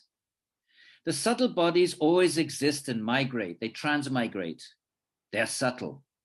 So the entire subtle body transmigrates. That means intelligent, not just the Atman transmigrates. The Atman and the mind and the ego and all of the five, the Shaktis, the pranas behind the 10, the 5 knowledge acquiring senses, 5 action senses, and the tanmatras. That's all the subtle bodies. It's only the gross body that dies and goes back into the earth. So when we talk about the subtle body, we're not just talking about, certainly not the Atman, because if the Atman was by itself, it'd be liberated. The fact that it's transmigrating means it's still trapped. What's it trapped in then? A subtle body. What is a subtle body? It's not just ego. Well, let's read. The subtle bodies always exist and migrate. They're subtle, such as spring from the, okay, that's one. Then the second one, such as spring from the father and mother, which aggregate, right? That means the egg and the semen. The gross body, i.e., and then the third one, the gross bodies, right? Remember the verse has these three bodies. Look, go back to the verse. The specific is threefold. The specific body. Here he's talking about bodies. Subtle body, gross bodies born of parents, and then the elements. So now the commentator has to, Gaudapada has to discuss the three bodies, separate from the Atman. Atman is not talking about Atman here. So what are the three? The subtle, that's transmigrates, right? Number one. Number two, such as spring from the father and mother. I think later on he talks about egg and semen, which aggregate, right? There's an aggregation, a coming together of the sperm and the egg. And then the gross body, they compose the gross body inside the womb by the mixture of the seminal fluids of parents cohabiting after the menses, right? So that subtle body is then nourished through the umbilical cord by the various kinds of food and drink taken by the mother. So that little body in the womb, the body thus commenced by the three specific objects, right? So the body is begun with three things: the subtle elements that come in from a past life. Only the subtle elements are coming into the womb. The subtle body from a previous womb. Then, so that's the one. Then those born of parents, that's the egg and what he just said. What did he say? How did he put it? Mixture of the seminal fluids of the parents, and then the gross elements. Then becomes furnished with the gross elements, with back, stomach, thighs, chest, head, and the rest in the womb, and is enveloped in the 6 sheaths, and then it's referring to the 6 sheaths of the Upanishads. I don't know why it's 6, it should be 5. Annamaya, Pranamaya, Manomaya, Vijnanamaya, Anandamaya. So it goes back to, I don't know, Brihadaranyaka Upanishad. So that's another way of thinking about it. All right, so the 6 sheaths, he just refers to it without explaining it. So it's endowed with blood, flesh, tendon, semen, bones, marrow. It's composed of, these are all the 5 gross elements, right? So that's the final body, the gross body, the gross of the gross. So he's got subtle body, comes in from the past life. Then he's got this intermediary body, which is the combination of the Taittiriya, thank you, combination of the sexual fluids. And then finally you have the gross element, which provides all this stuff, blood, flesh, and so forth. Okay, in this manner, endowed with the limbs, the body comes out of the mother's womb. Thus, these are the threefold specific objects. That's all. Remember, he's not interested in the biology of the whole thing. He's interested in how do we get liberated from it. Not interested in it's not a biological text. There are biological texts. If you want ancient Indian biology, then read Charaka. The Charaka Samhita, huge text. This is interested in solving suffering by understanding the difference between the Purusha and the Vyakta and the Avyakta. If it gets a bit sort of iffy on the biology, fine, let it be iffy. Its purpose is not biology. Okay, so the body comes out of the mother's womb. Thus, these are the threefold specific objects. Now, okay, the 3 types of body. Now, the author states, which of these specific objects are permanent and which are temporary? The subtle ones called the tanmatras are permanent. What does he mean by permanent? That's the body that accompanies the Atman birth after birth after birth after birth. That one. The other 2 bodies are not permanent. So the subtle bodies are called the tanmatras are permanent, constant among them. The body commenced by them, the subtle body, and impelled by actions of the previous birth.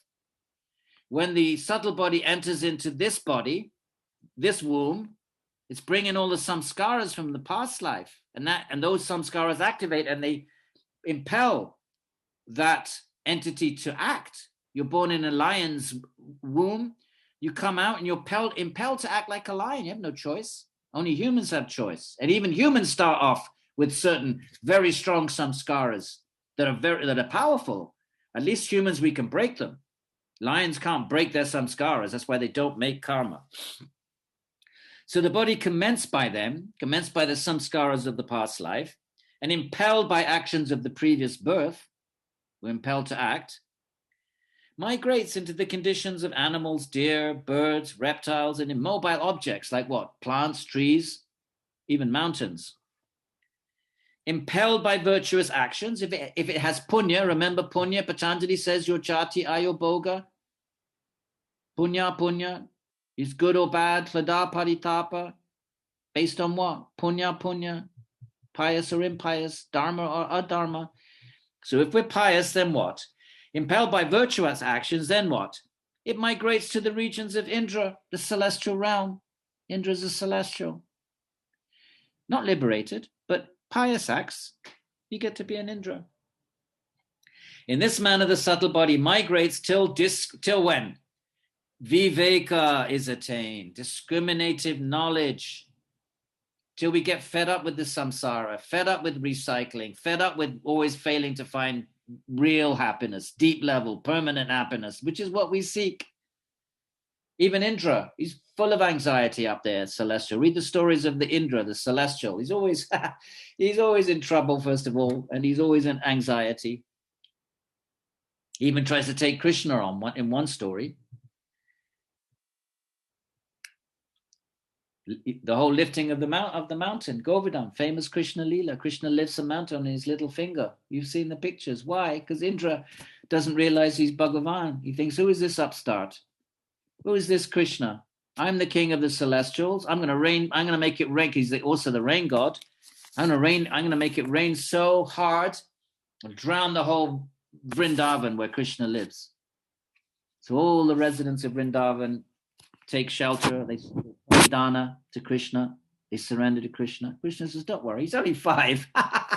He picks up a whole mountain, and all his devotees, they don't think anything's weird. Because Krishna always does this cool stuff. He picks up a mountain on his little finger, and it's an umbrella. So it's Indra, who and then Indra realized, oh my God, who am I messing with here? And then he comes down and he's all namaha, namaha, namaha. And he's not a bad guy, he's just proud. So his pride gets, thwarted, and he becomes humble, as happens to all of us. We get proud, and then we get kicked around a bit, and then we become devotional again. At least that's the story of my life. Okay, so good virtue actions, what? It migrates to the regions of Indra and others. In this manner, the subtle body migrates till when? Till discriminative knowledge is attained. What's discriminative knowledge? Viveka. What's Viveka? Discriminate between Purusha and Prakriti. Okay. After the rise of this knowledge, how does it arise? Not magically. How do we get Viveka? No magic. What does Patanjali say, 228? Yog Anga Anushtanad. Practice the limbs of yoga, then Ashuddhikshaye. Mind gets purified. Then what happens? Jnanaditi, light of knowledge. Then Viveka.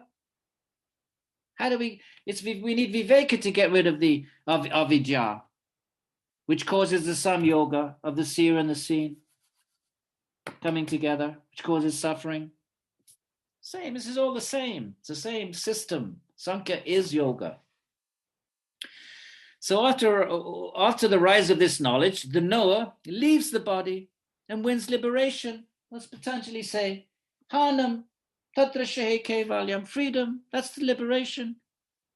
We get Viveka and deep level Viveka. That's it, finished. Journey over. Then what happens? Then what? Then the knower leaves the body and wins liberation. So what does it do? Sarupa Vastanam. Abides in its own nature. What does bhaktis do? They go, we don't want that. We want Bhagavan. I have to say that. So, where? And wins liberation. These subtle, specific objects, therefore, are permanent, meaning the subtle body is permanent until liberation. Patanjali says something like that. He says, 210, Te pratiprasava heyaha sukshmaha. The kleshas are subtle, and they only go back to their source when you get liberated. Kleshas are in the mind. in the subtle body. He's saying the same thing, subtle body, with the kleshas and everything. He doesn't, okay? Now, what else? So that's the first body, right? So the subtle body is permanent, but those born of parents are perishable, right? The egg and the sperm, perishable. The elements which are born of the parents, they perish in this very world. You die, you see it. Body rots, goes back. You can see it empirically. So that body is temporary. So the elements of the third body, which are born of the parents, perish in this very world, leaving the subtle body at the time of death.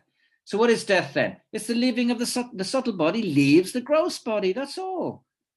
That's why Krishna says in the Gita, first teachings, Arjuna, why are you crying? What are you lamenting about? No one's dying. It's just the body is a change of clothes. You do your dharma and death comes to everybody. If you're a warrior, well, fight. You're going to die. Don't whine. Because death is just a change of clothes. So same thing here. The time of death, the body born of parents is left behind and it merges into earth and other gross elements. So go back one sentence. So the elements which are born of the parents, they perish in this very world, leaving the subtle body at the time of death. Subtle body keeps going until liberation. And then Atman keeps going forever. This is knowledge. This is jnana. This is Samkhya. So that's 39. And I just need to take a pee. Speaking of all these different bodies. And grab another refill, and we will be in 2 minutes if you want to take a bathroom break. And we'll start off on 40. And I got to throw a log on the fire.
Okay, so if we can do another 5 Karikas, I'll be happy, but it will take whatever time we need to take. There's no pressure. We can, how many? So we got 70. I'm hoping one more session. You know what? It is what it is. We're going to do it, and we'll do it properly, or as properly as we're able to do it, and that's that.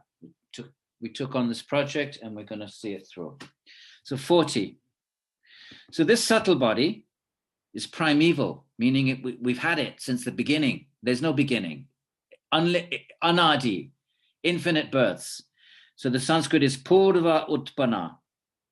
We've always had the same subtle body. My friends, you do not change your subtle body. You have all the imprints in that subtle body of every single past life. They just happen to be covered by Tamas. They're latent. They could pop up any minute. That's how you get weird thoughts sometimes, or awful thoughts. Where do they come from? We've done awful things in past lives. So it's primeval. It's unimpeded. Nothing can stop it.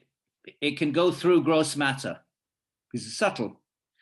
It's constant. It's always there. with the Atman. Remember, we're not talking about the Atman here. We're talking about the Prakritic, but subtle Prakriti. Everything except the 5 gross elements is the subtle body. Mind, ego, intelligence, and the pranas that activate the 5 knowledge senses and 5 action senses, and the tanmatras, the qualities. The subtle body is primeval, unimpeded, constant, composed of intellect and the rest, down to the subtle elements, all the way down. We're on page 148, iPhone, 148. All the way down to the tanmatras, right? Taste, touch, smell, those qualities. They're all part of the subtle body. And it migrates. It's incapable of enjoyment. It needs a gross body to enjoy. Subtle body can't taste. Or that's why in all traditions of the world, you have this notion of ghosts who try to enter other people's bodies because the subtle body can't enjoy. So therefore, if it's, according to Indian tradition, if you do certain things like kill, like if you die when you're intoxicated, and if you do certain things, if you commit suicide, then your karma is that you lose your gross body and you have to remain in your subtle body for a karmic period of time. And whatever, and it's an awful thing because whatever drives you to suicide, right? You're so mentally, if you're mentally in agony and you think, I can't stand it anymore, I'm going to kill myself. Well, what is actually happening according to these traditions is you kill your gross body, but your subtle body leaves the gross body. The agony remains in the subtle body. So now you're in the same agonized state, but you don't have a gross body to try to do anything about it. So it's an awful state to be, my friend. My friends, however bad it gets, don't do it. Don't do it. Don't kill yourself. No, don't do so. Find something else. Talk to your mom. Do something. But don't do it. Because if this traditions are true, that mental anguish is in the subtle body. That subtle body leaves the gross body with the same anguish. And so you have all these traditions all over the world where, ghosts try to enter other bodies. But anyway, so it migrates. It's incapable of enjoyment. It has to have a gross body to enjoy, even if it's a bad karma body, like a tree. Tree still tries to enjoy. It's only got one sense, can't see or hear, but it still tries to enjoy the sun. You look at your plants. If you're a gardener, if you're a real gardener, you know when your plants are happy.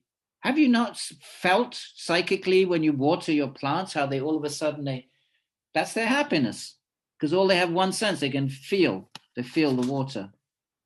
So they're incapable of enjoyment, it's emergent, and being endowed with dispositions. Okay, now he's going to explain all of those terms. Okay, there's a bunch of terms there, right? Primeval, unimpeded, constant, composed of intellect, and the rest down to the subtle elements. It migrates, it's incapable of enjoyment, it's emergent, and it has these dispositions, the bhavas. Okay, so now he's going to unpack them one by one. What's he going to say? He's going to say 145. All right, what's he going to say? What the subtle body is and how it migrates is next described, meaning in the verse we just read.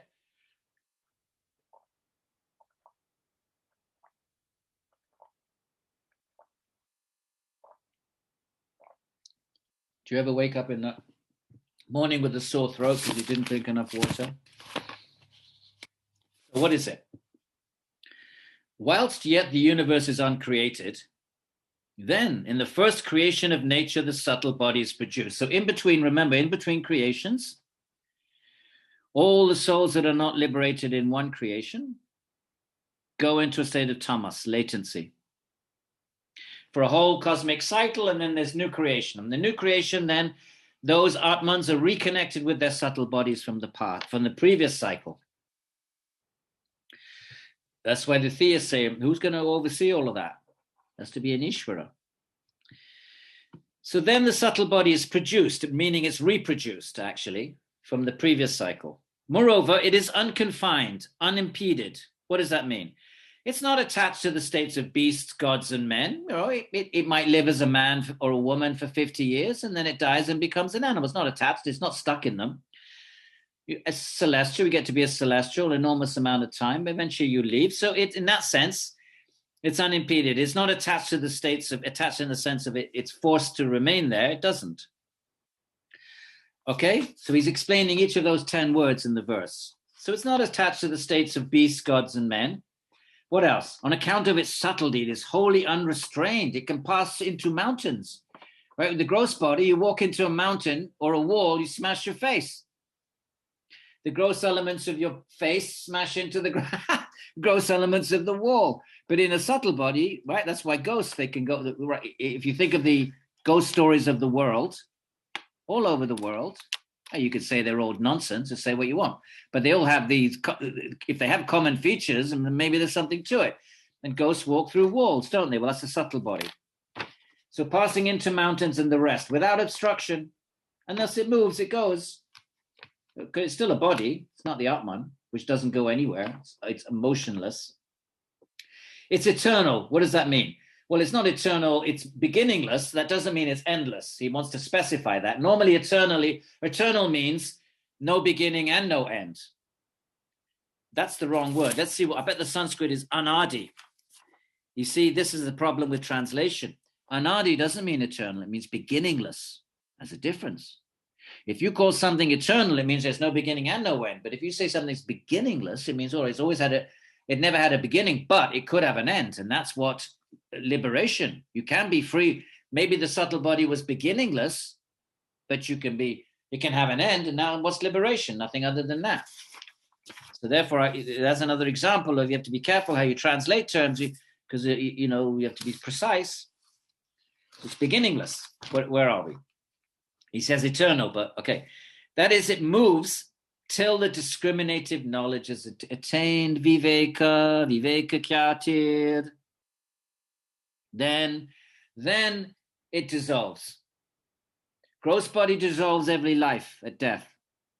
Subtle body remains. So when does it dissolve?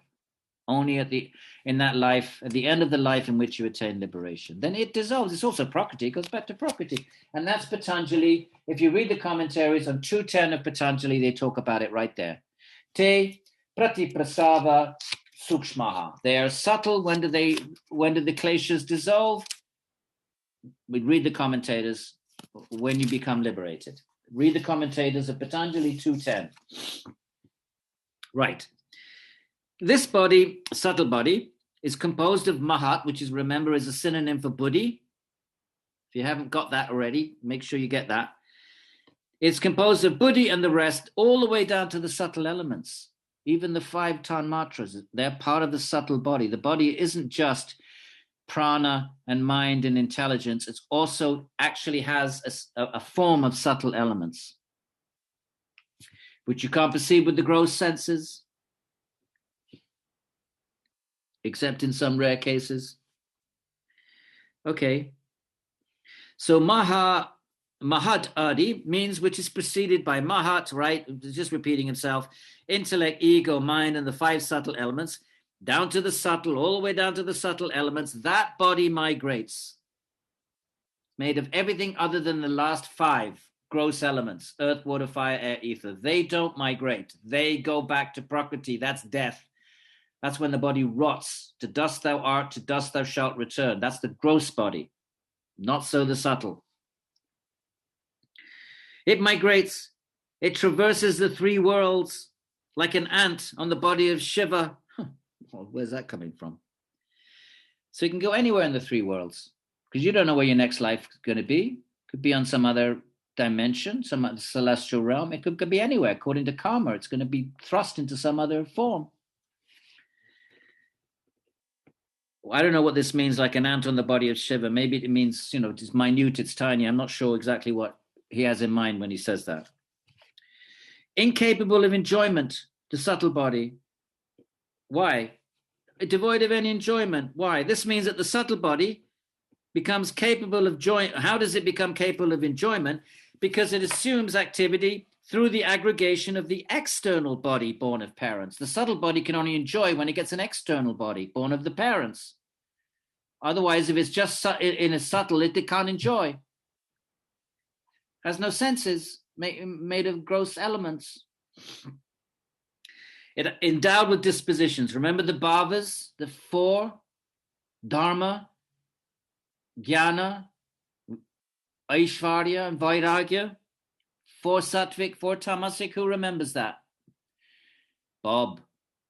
Raise your hand, Bob. Eleanor. Bob Gilbo. Don't let us down now. These are the bhavas. We'll talk about them again, actually, so we'll wait on that. There'll be a couple. They'll be coming up soon. The dispositions, the dharma and the rest, I just listed them. Dharma is a disposition of the intellect. It can be dharmic, the sattvic. Remember, four sattvic, four tamasic. Four sattvic is, I think it was 123. Let's just quickly go back to 123 because we're going to need this again in the next couple of verses. Is it 123? Everybody have a quick peek. 122. 123. Yes, go 123. The five bhavas. Look, intellect is a determinative, the buddhi. Virtue, knowledge, non-attachment, and lordly powers constitute its sattvika form when sattva predominates, and the tamasa form is the opposite.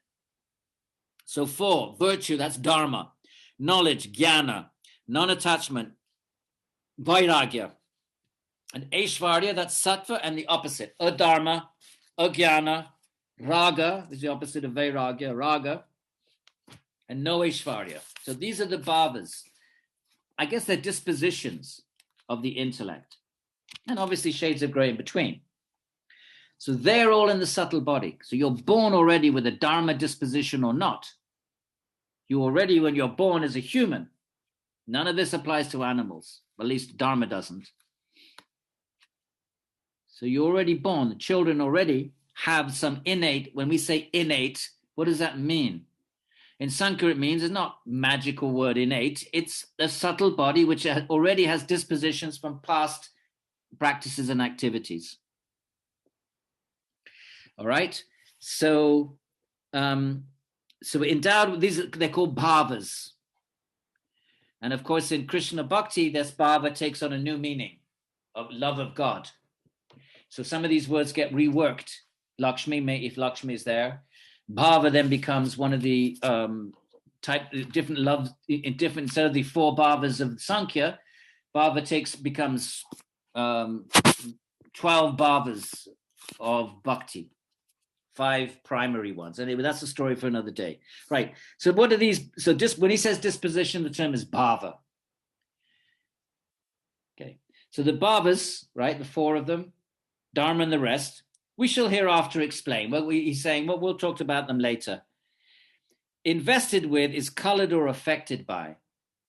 The subtle body is colored by these different dharmas. Someone's very dharmic, has a lot of power, somebody has knowledge. These are the flavors that the subtle body has from past lives. Invested with means it's colored or affected by. Linga is another word for the subtle body. You can call it sukshma sharira. You can call it the linga sharira. You can call it the antakarana. Some of you have heard perhaps one or other of these. That's the term for the subtle body. So why is it so called? Well, it's so called linga. Linga is intelligence, because at the time of dissolution, the intelligence, the mahat and the rest, down to the subtle elements, they all, along with the organs, along with the 10, the 5, they all merge back into Prakriti. And the Atmans remain in a state of Tamas. And the next creation, it all gets agitated again. And then the theists are going to say, well, who's going to connect the karma, those who don't get liberated, universe dissolves, not just the gross body, the subtle body all goes back into Prakriti now. So the Atmans don't have their subtle bodies. So they're somehow covered by Tamas. And then there's this huge period, 14 billion years, the next creation.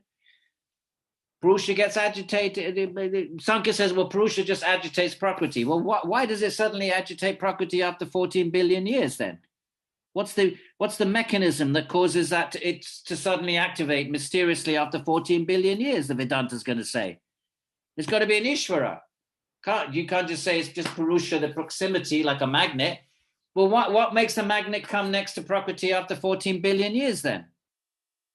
Vedanta's going to hammer away at this and say there must be an Ishvara. But we know that Gaudapada, he said, no, we don't need an Ishvara. Okay. So what happens? And the Mahat and the rest, right, they merge in nature, right, last line, tied down by the bonds of delusion, Avidya, Maya, is Prakriti, and therefore incapable of actions of migration and the rest should be rest. These remain intact in nature till creation.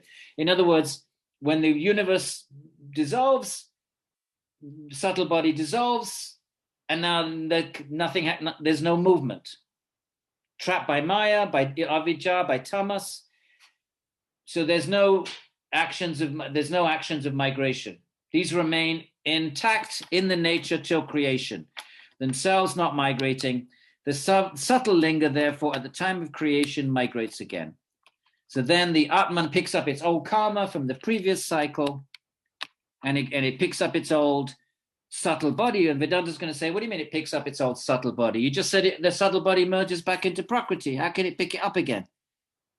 What makes that particular subtle body cling on to the right Atman? Yeah, it's like in a hospital. How do you know it's your baby, not somebody else's? Or you put your shoes outside the temple in India. Which ones are yours and somebody else's?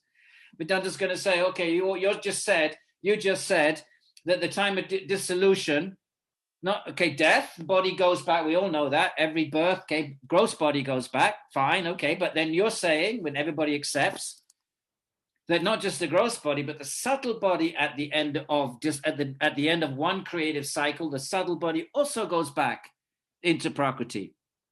Fine. Then you have a period of inaction, and then the next creation. Now and then all the souls have to pick up their old karma. What's going to make them start off? Why is one soul going to be born here and another there? Well, your old karma. Well, that means subtle body then. But did you just say the subtle body got dissolved? So Vedanta's going to say, well, what makes that right subtle body reassemble around the dormant, the Atman under Tamas? They're going to say, you got to explain that, my Sāṃkhya people. You got to explain that.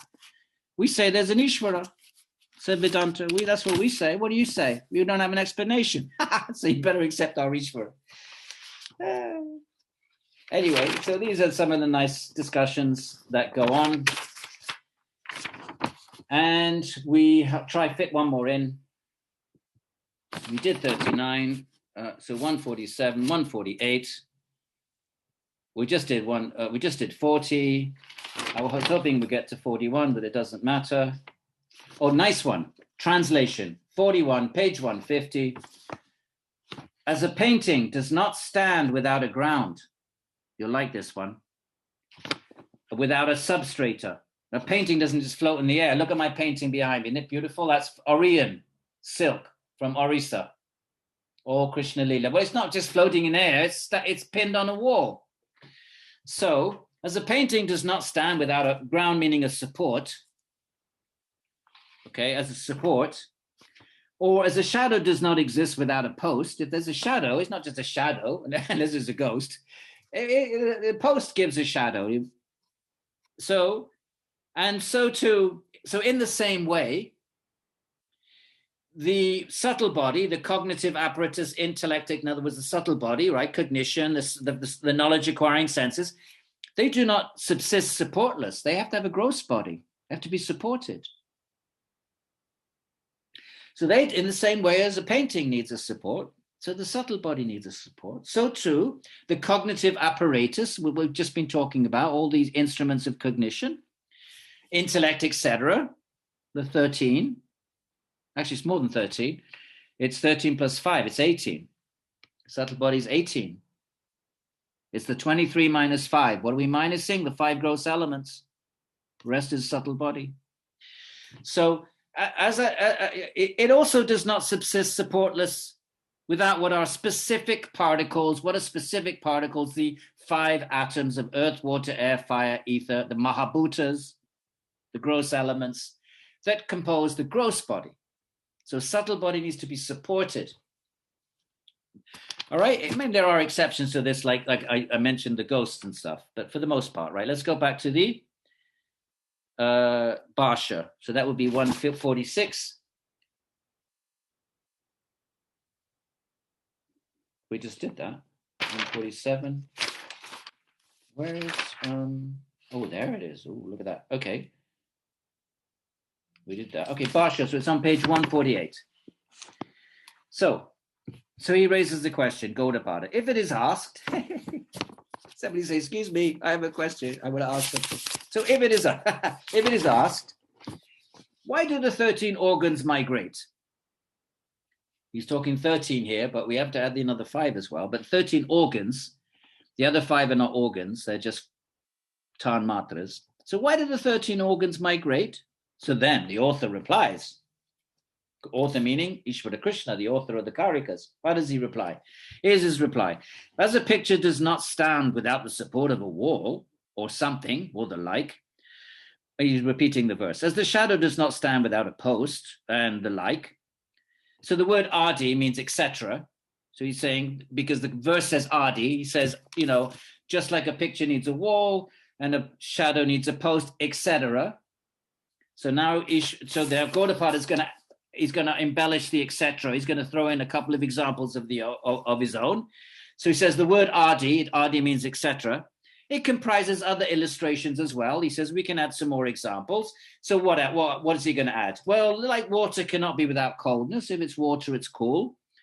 And coolness without water, they go together I don't think his examples are very good, frankly, but I think Ishwara Krishna's were much better. But nonetheless, as you need a shadow and a post, well, you know, then water goes with coldness and coldness with water, fire with heat, and all of this. So by this illustration, it is to be understood by these examples. Let's just stick with the picture and the wall and the shadow and the post. The linga, the subtle body, does not stand without the non-specific subtle elements. I beg your pardon. So these are the tanmatras. The subtle body, here's what he's saying now. He's saying the organs, I have to correct myself.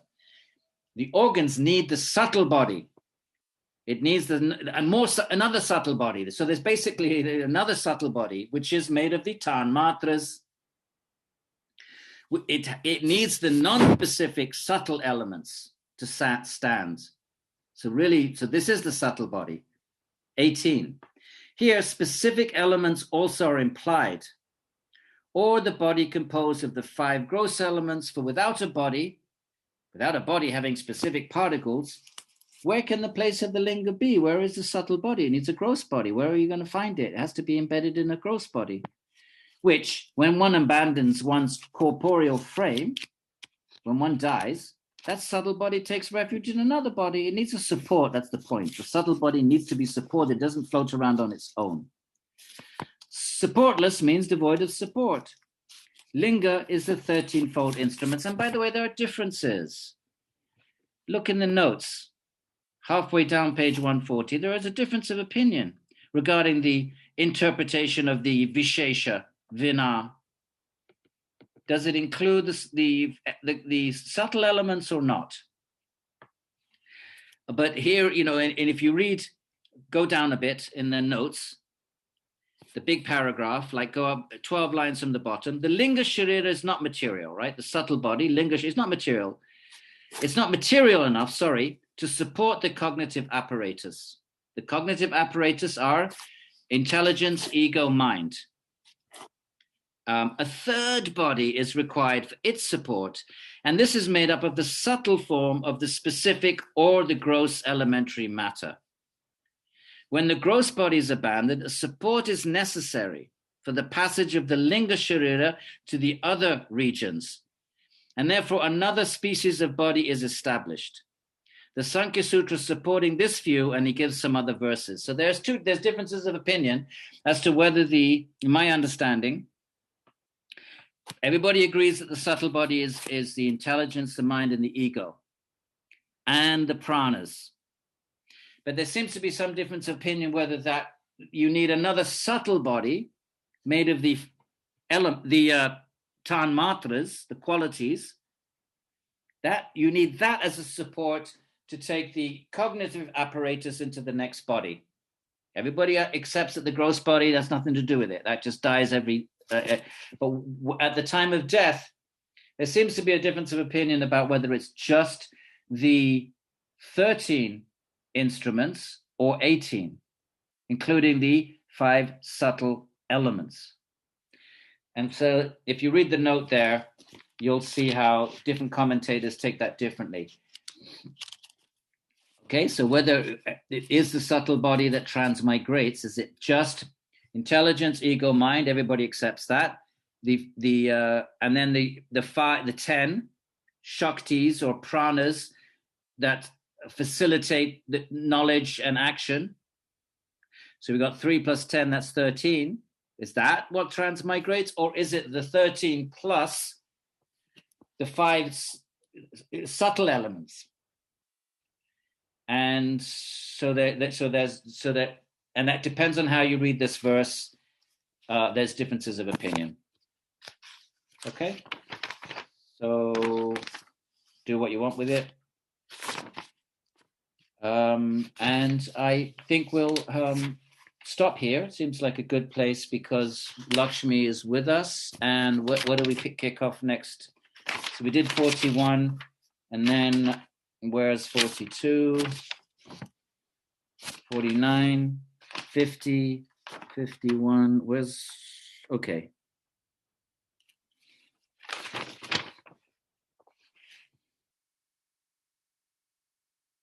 I can't find verse 42. Sure. 51, 52, translation. Oh, let's do one more verse, my friends. And we'll do, and then we'll have a nice kirtan. 51, okay. So verse 42, the subtle body, for the sake of the goal of the spirit, let's keep our eye on the ball. All of this information is just to give us knowledge about the Purusha. It's not just knowledge about, well, what is the subtle body? Is it this? Is it that? Difference of opinion. The whole point is to liberate Purusha. What does it matter? Is it 13? Is it 18? The subtle body, for the sake of the goal of the Purusha, performs its part like a dramatic actor. An actor is acting. It's not acting its real self. When you act, you're not being your real self. Who's the real self? The Purusha. The subtle body is acting, but it's not the real self. When you act and you're on stage, you're pretending to be, Romeo and Juliet. You're not Romeo. You're not Juliet. You're just an idiot. Or at least me. If I was acting Romeo, I'd be an idiot. That's not the real self. So the subtle body is like an actor. It's not the real self. It's, now it's a dog, now it's a human, now it's a woman, now it's a tree. It's a nice metaphor. The subtle body, for the sake of the goal of the Purusha, performs its parts like a dramatic actor. And actors are always changing roles. Now you're in this movie, now you're in that movie, now you're in this movie, right? You're always changing roles. That's the subtle body's always changing role. Now I'm a tree, now I'm a dog, now I'm a this, now I'm a that. It's a really good metaphor. So through the relation of means and their consequences, karma, and due to the connection with the might of Prakriti, it's mighty. We have no control over the law of karma. Did you get to have any say at all in the body you took, the family you were born into? Let's read the Bhasha. 151, okay? 151, and then we'll stop. For what purpose these subtle elements are embodied is next explained. Okay, so he introduces his, okay. Prakriti proceeds to action. Why does it proceed to action? He's told us many times. We need to understand this. Why do you repeat things? Why do you repeat downward dog? Got to train your body to really be, adjust into that pose. Svadhyaya is repetition, repetition, repetition. Never think, I've already read this, I've already heard this. If you think like that, you do not have a Svadhyaya practice. Each time you read, it's different, my friends. These texts are alive. They're not like some mundane story. You read it once, twice, and then third time you can't stand it anymore. Read this again and again and again. So Prakriti proceeds to action in order to fulfill the purpose of the spirit. Right? Remember, Bhoga, Pavarga, Patanjali. This purpose is twofold. One, Bhoga, the apprehension of objects of sense, sound, and the rest. That's Bhoga. What's Bhoga? Experience. What's experience? Sound and taste and sight. What the hell else do we experience? So the five. What's one purpose? It's twofold. What's the other? Apprehension of the difference between the qualities, Viveka, discrimination. That's the other purpose. The difference between the qualities and Purusha. This is the two reasons. Of course, in Bhakti, then there's a third, because you want to know Bhagavan. Apprehension of the objects of sense, sound, and the rest is attainment of the enjoyment. We try to enjoy Bhoga. What does it mean? Oh, enjoy night fragrance, put perfume on, and the like, nice tasty food, nice music, right? That's Bhoga. What is Bhoga? Trying to create pleasurable sensations, to create nice food, nice sounds, and nice objects of the senses. Where? In the regions of Brahma, whether you're on Brahma is the highest celestial. Indra is the chief of the celestial, but he's more of a warrior. Brahma is the highest in another sense. So in these regions, what regions? Celestial realms. And the rest, what are the rest? The other celestials, there's all kinds of celestials. The Upanishads talk about 33 million of them. And the rest. So what's apprehension? Viveka. What does that mean? The difference between the Gunas and Purusha, and that's moksha, liberation. It is therefore said that the subtle body is active. Why is it active? For the purpose of the Purusha. Twofold purpose. Either Bhoga or yoga. Yoga means Viveka. Okay, discrimination. Through the relation of means and results. Means, what are they? Virtue and the right, the five, the four bhavas. Right? If you're dharmic, you get good karma. The results are their consequences. How you act, you get consequences. Such as what? Well, ascending to heaven, like the celestial realm, or going down, and so forth. As we shall hereafter explain. By the relation. What's the relation? The connection. The connection between the subtle body, action, and karma. Subtle body decides, I want Bhoga, I want yoga, and then just depending on that decision, then consequences ensue. Right? With the aid of the might of Prakriti, Pradhana, as a king, mighty and all-powerful in his own kingdom, does whatever he likes. Similarly, on account of the supreme authority of Prakriti over everything, the subtle body, the linga, remember the linga is another term for the subtle body. How does it act?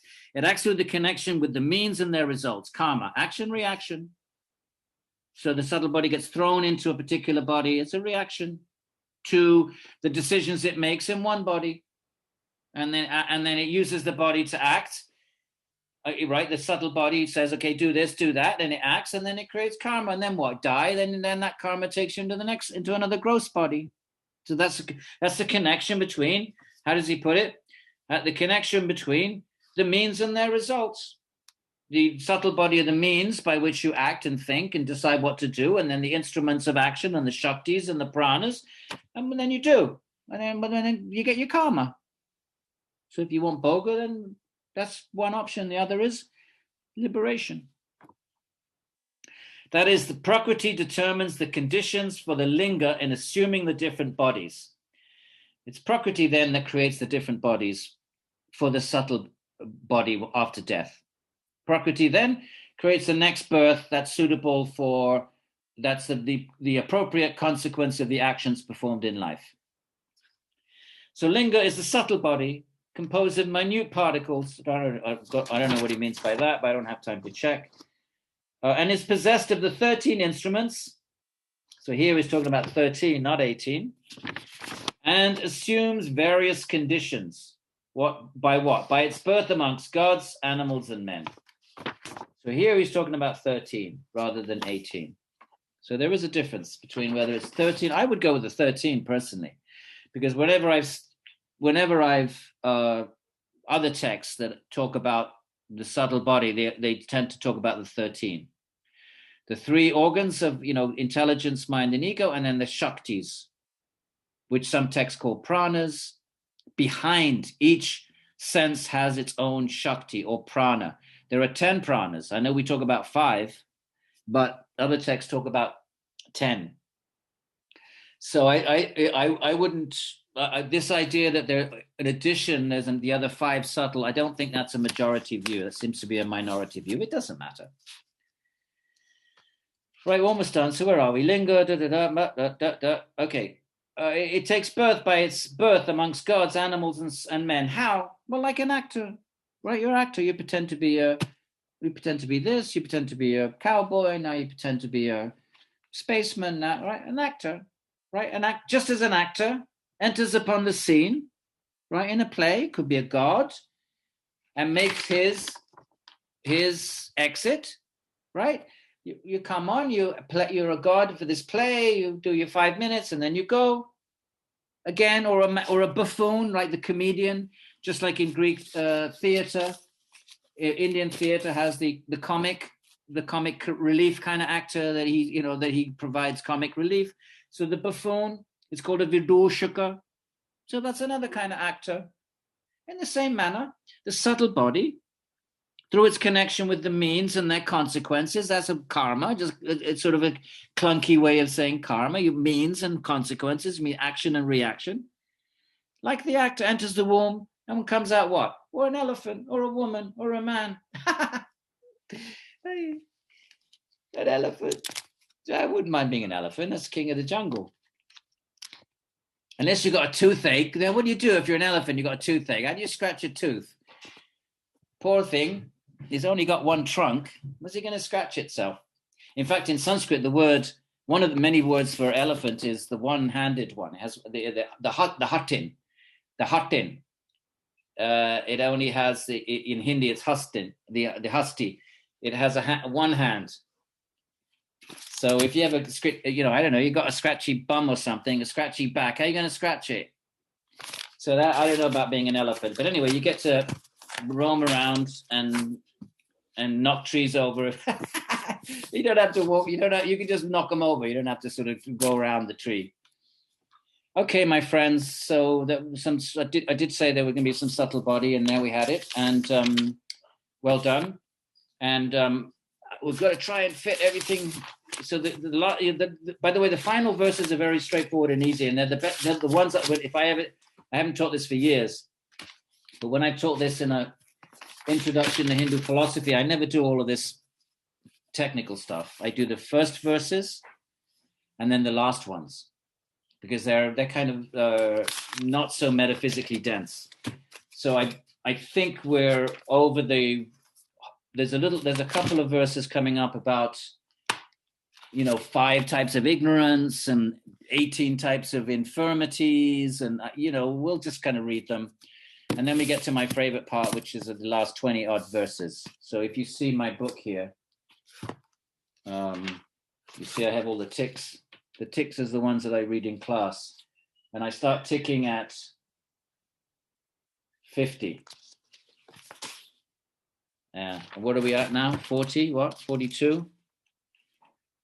And then everything else is tick, tick, tick, tick, tick. Which means that for an undergraduate who has no background in Indian philosophy, I felt they were user friendly, and so that I'm just trying to make you feel good about the verses that lie ahead. Okay, we might have another 8 slightly technical ones, and then we get to at least they're my favorite. Lakshmi, my friend, Lakshmi Sringa Prabhu, are you with us? I am. Thank you, Lakshmi. Ji, you're welcome. Welcome once again. Pleasure to be here with you. Thank you so much. And this was last minute. I wasn't going to have kirtan, and I just sort of sent Lakshmi an email. I'm trying to put you on center screen, Lakshmi, and I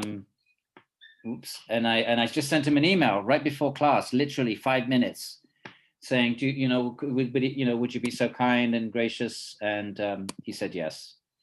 So Swagatam, Lakshmi, thank you. Everybody knows you. I don't need to introduce you again. An old friend of mine, great kirtan singer, and a wonderful way to wind down from all this metaphysical stuff with the beautiful sweet names of Bhagavan.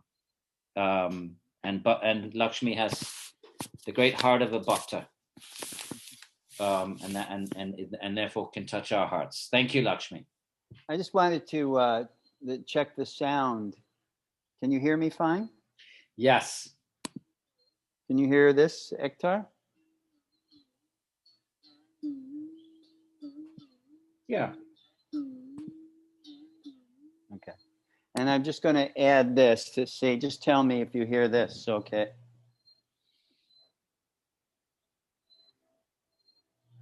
It's just a little drone.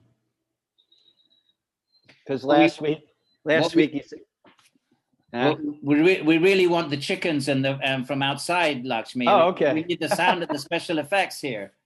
Okay, I thought I was trying to drown them out because last time you said the frogs sounded like squeaky wheels. So I was wondering, maybe that's not so conducive for meditation. No, once you said that, I loved it. Anyway, okay. I'm going to mute myself, and thanks so much, Lakshmi. Thank you. Please, everybody, mute yourselves. Please check to take 1 second, check, make sure you're muted. Because if I mute you all, then I'm going to be muting Lakshmi as well. So kindly, everybody, just make sure you're muted. Thank you. Oh, Namo Bhagavate Vasudevaya. Oh, Namo Bhagavate Vasudevaya. Oh, Namo Bhagavate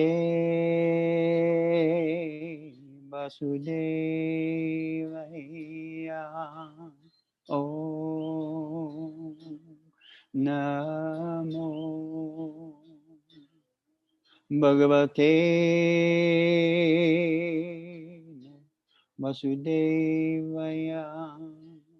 Om Namo Bhagavate Vasudevaya. Om Namo Bhagavate Vasudevaya. Om Namo Bhagavate Vasudevaya. Om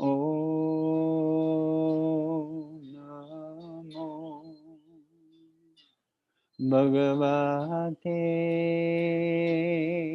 Vasudevaya. Om Namo Bhagavate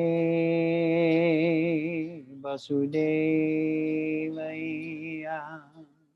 Om Namo Bhagavate Vasudevaya. Om Namo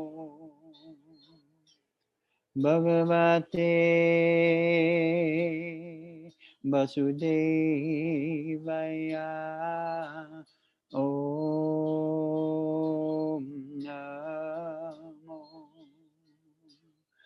Bhagavate Vasudevaya. Om Namo Bhagavate Vasudevaya. Om Namo Bhagavate Vasudevaya. Om Namo Bhagavate Vasudevaya. Om Namo Bhagavate Vasudevaya. Om Namo Bhagavate Vasudevaya. Om Namo Bhagavate Vasudevaya. Om Namo Bhagavate Vasudevaya. Om Namo Bhagavate Vasudevaya. Om Namo Bhagavate Vasudevaya. Om Namo Bhagavate Vasudevaya. Om Namo Bhagavate Vasudevaya. Om Namo Bhagavate Vasudevaya. Om Namo Bhagavate Vasudevaya. Om Namo Bhagavate Vasudevaya. Om Namo Bhagavate Vasudevaya. Om Namo Bhagavate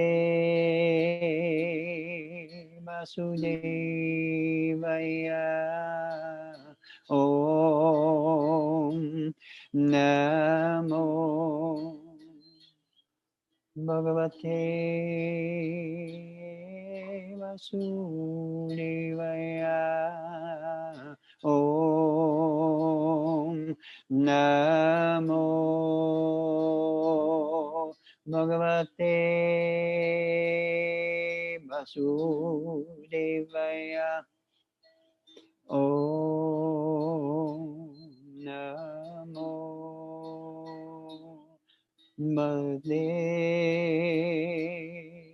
Vasudevaya.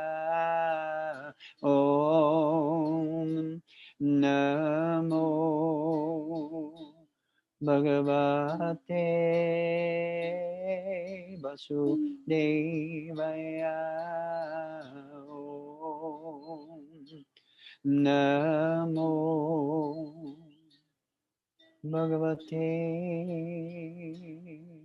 Vasudevaya. Om Namo Bhagavate Vasudevaya. Om Namo Bhagavate Vasudevaya. Om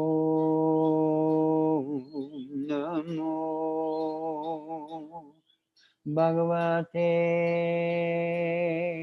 Vasudevaya. Om Namo Bhagavate Vasudevaya. Vasudevaya. Vasudevaya. Vasudevaya. Vasudevaya.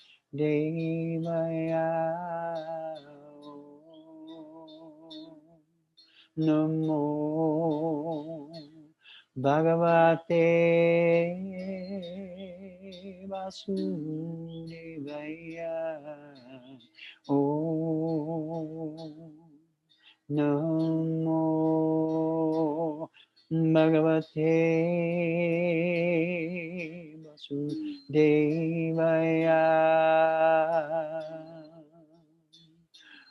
Vasudevaya.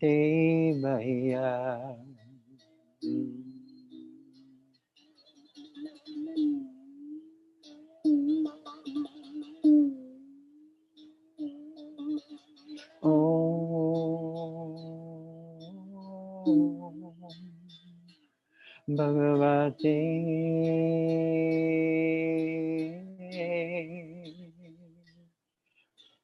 Om Namo Bhagavate Vasudevaya.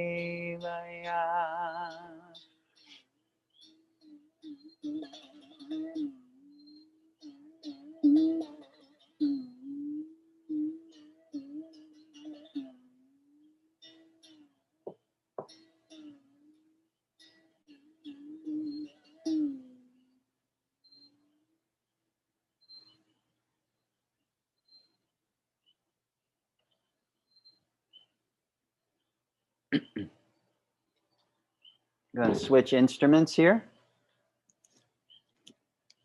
to Sri Mridanga, if that's okay. Take these off.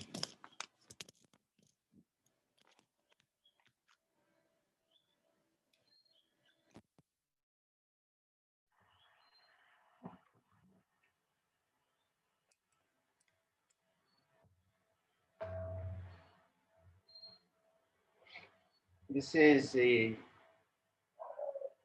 traditional Maha Mantra. Many of you probably are familiar with it. It has been on the top of the mantra charts for the last 5,000 years in terms of mantras that are done in kirtan.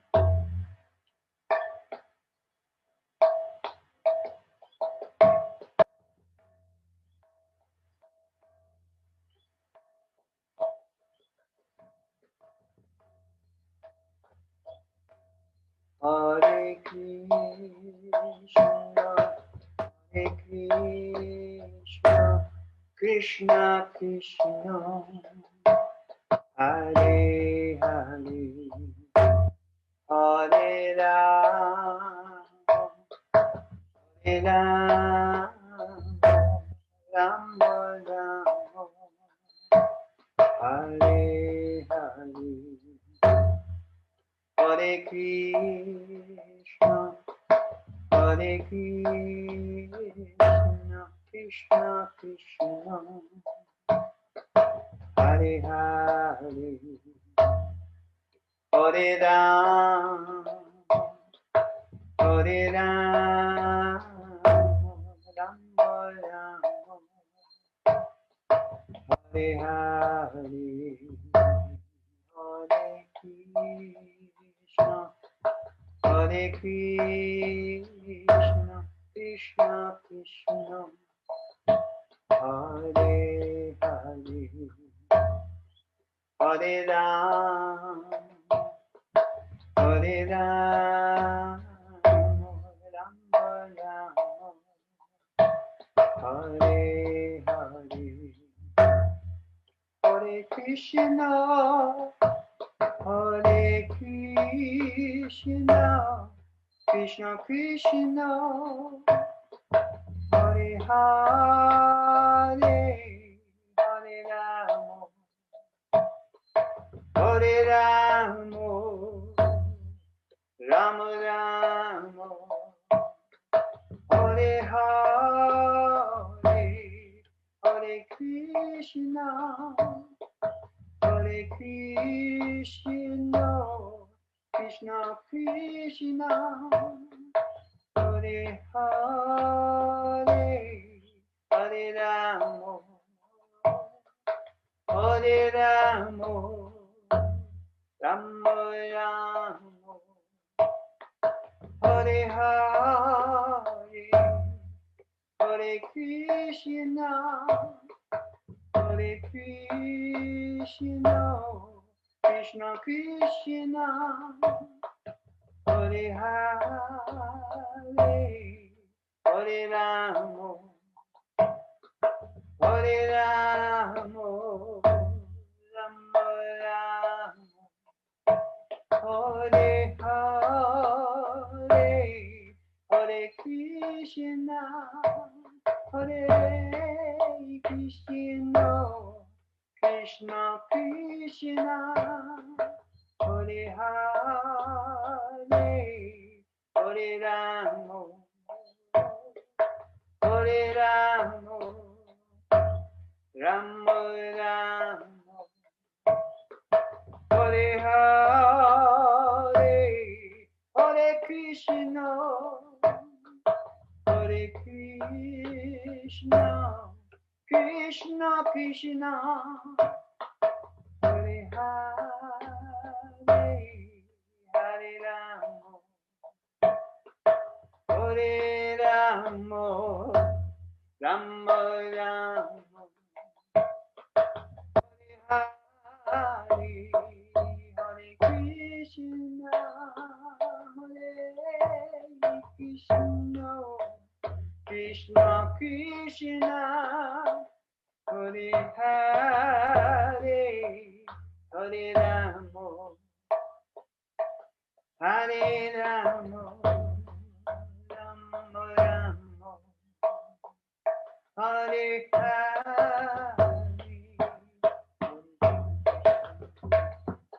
Hare Krishna, Krishna Krishna,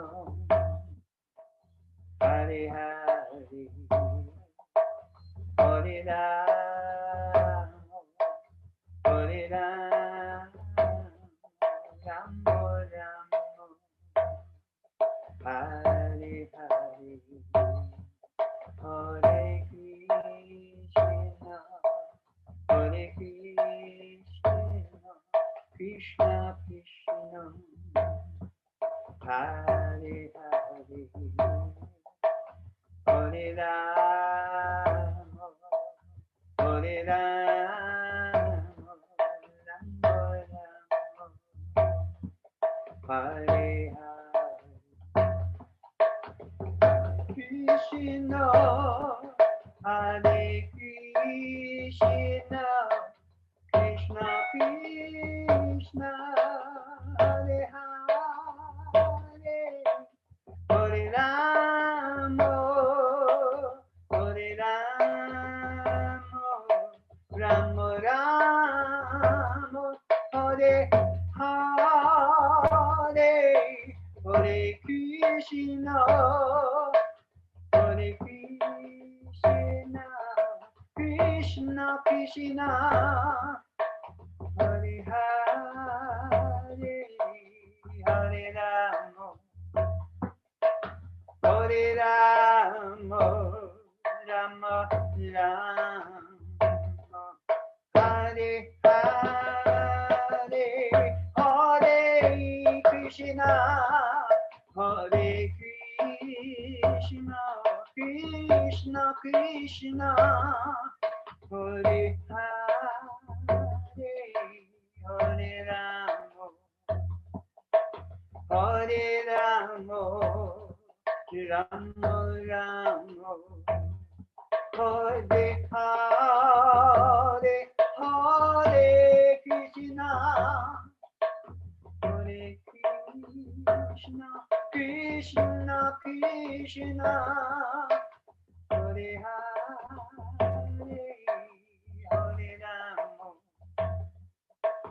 Hare Rama, Rama Rama, Hare Hare, Hare Krishna, Hare Krishna, Krishna Krishna, Hare Hare, Hare Rama, Hare Rama, Rama Rama, Hare Hare, Hare Krishna, Hare Krishna, Krishna Krishna, Hare Hare, Hare Rama, Hare Rama, Rama Rama, Hare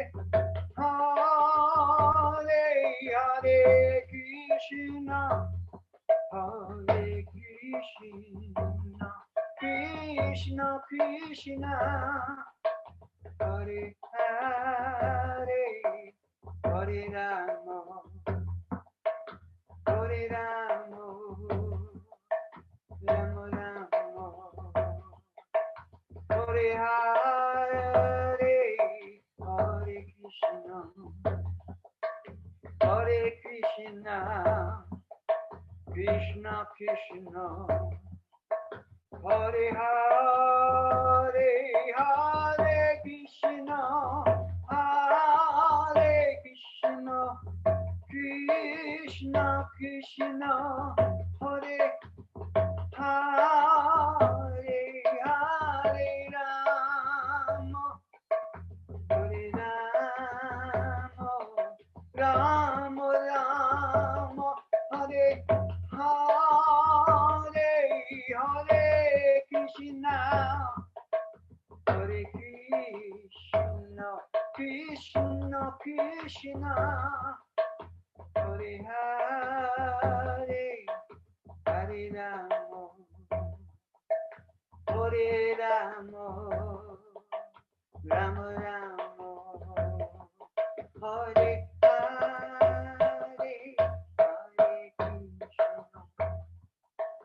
Hare Krishna, Krishna Krishna, Hare Hare, Hare Rama, Hare Rama, Rama Rama, Hare Hare, Hare Krishna, Hare Krishna, Krishna Krishna, Hare Hare, Hare Rama, Hare Rama, Rama Rama, Hare Hare, Hare Krishna,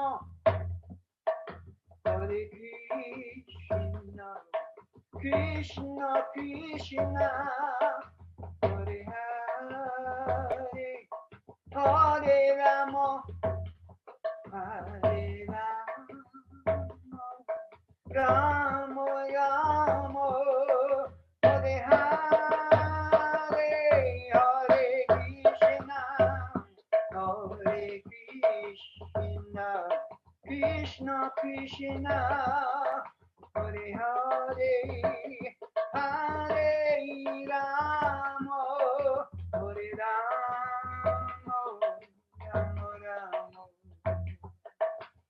Krishna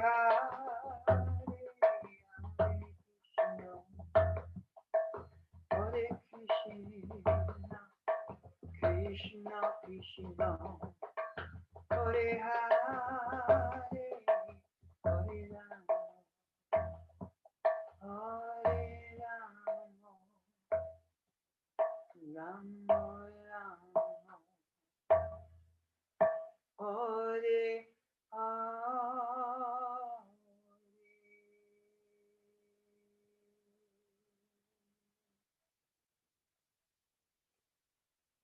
Jai Sri Sri Radhe Shyam Jai Sri Sri Krishna Balaram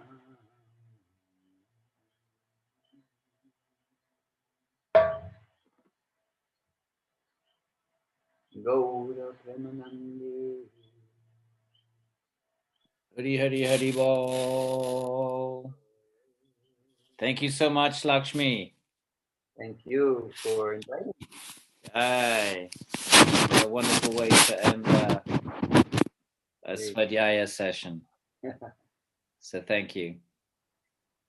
So friends, you know about Lakshmi's kirtan in the morning. He'll put it in the chat for you, Lakshmi. Once again, in case we have some folks, his kirtan every morning free of charge. You can log on. Okay. Do you want me to hang around in case there's questions? Does anybody have any questions? I have to throw a log on the fire. And if you have any questions, I'll be back in a couple of minutes. Otherwise, we'll wrap it up. And if you have any, we did some stuff on the subtle body and all of that. If you have any questions, I'll linger for a few more minutes. Okay, I'll be right back.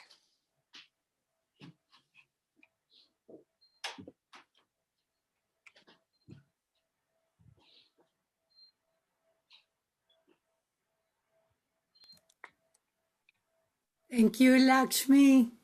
You're welcome. Thank you. Did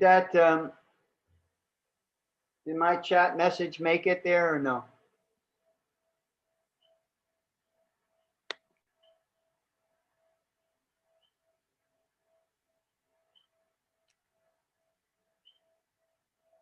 Okay, there it is. I don't see it. I just put it up now. It says Lakshmi Nrsingadas on Facebook, 6:30 Eastern Standard Time every morning. Does anyone see it? Can you see it on the chat? Okay, Yeah. great. Yeah. Wonderful. Thank you all so much for being with me. Your association is my inspiration for sure. Lakshmi, someone asked in the chat to see your instrument. Could you hold up the instrument? Absolutely. Someone asked. Thank you. This is called an ektar. It's a single stringed instrument. And it just creates a very simple, mystical sound. And especially I find on Zoom, instruments don't really translate well. So I feel the simpler, the better with the ektar. In India, they make it out of a gourd. The bottom is a gourd. And then this part here is bamboo. That's the way they've been making it for centuries. And then with a single string in the middle. Ektar means one string. And I picked it up in 1974. That's when I started playing the ektar. I was traveling around doing kirtan with a wonderful bhakta named Vishnu John Swami. And he got it from India, and I picked it up and haven't stopped playing it since. And this instrument has a couple of different names depending on the region in India. Some call it mridanga, and in Bengal, they'll call it khol. And it's basically two pots. You see, there's a middle here. This pot and that pot fused together. And then there's kind of like the tabla. Actually, the tabla came from this instrument. They cut it in half and put it on the ground. And this is the high side, a little beat up from my hitting it, but. And that's actually rice, isn't it? It's pounded rice. Yeah, this is rice flour, the black on this side and the brown on this side, on an animal skin. Traditionally, it's supposed to be an animal that dies a natural death. I don't know what goes on in India anymore, so but that's the way it's supposed to be done, put together.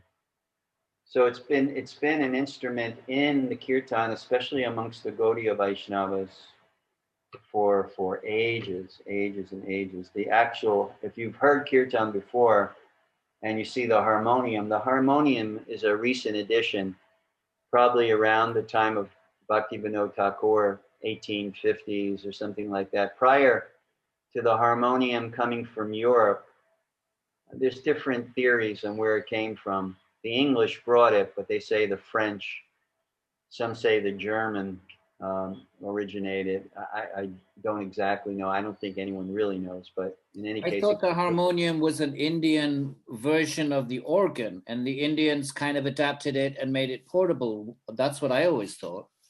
The story goes that it was brought by the British from France or Germany, that's where it originated. That's the story that I've heard many, many times. And then there's no harmoniums in Europe. They would have brought the organ over, and then the organ is a European instrument. We don't see any pre-harmoniums in Europe prior to that time. So I'd always understood it to be an adaptation of the organ made by Indians in India, but I may be wrong. Yeah, I may be wrong. I don't know. But I do know the old harmoniums, the really good ones, had German reeds in them. That was how you knew it was a quality harmonium, if it had German reeds. So I don't know what that says, but in either case, an adaptation or an original from Europe influenced.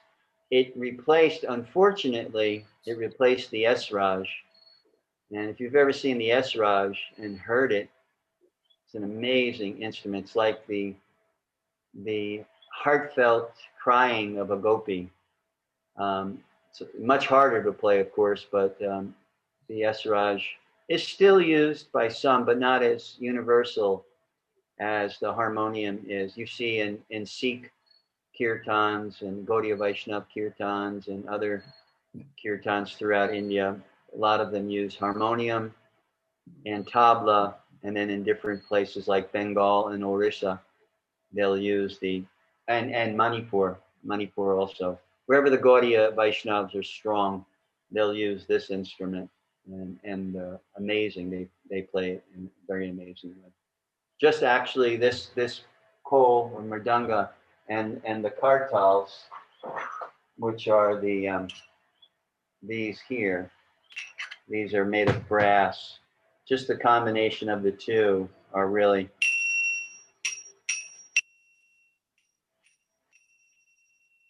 just wonderful in and of themselves.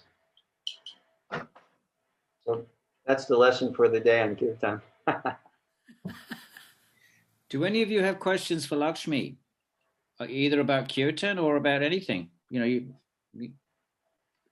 He's here with us, and he's he's been a bhakta for half a century. Many deep realizations. So if any of you, he may not be an expert on the Sāṃkhya Kārikās, but he's certainly an expert on the Gita and the Bhagavatam and other canonical texts. If anyone has any, questions for Lakshmi, grab the moment. Lakshmi, hi. Hi. Hi, it's Domenica. How are you? Krishna. Hey, Domenica. Fine. How are you? Good. I was wondering if you ever met Prabhupada, or if you could say a few words about his spirit. Yes. Yeah. I just want to do something first. Yeah. Yes, for those who aren't familiar, she's referring to A.C. Bhaktivedanta Swami Prabhupada. He is my mentor, my guru, and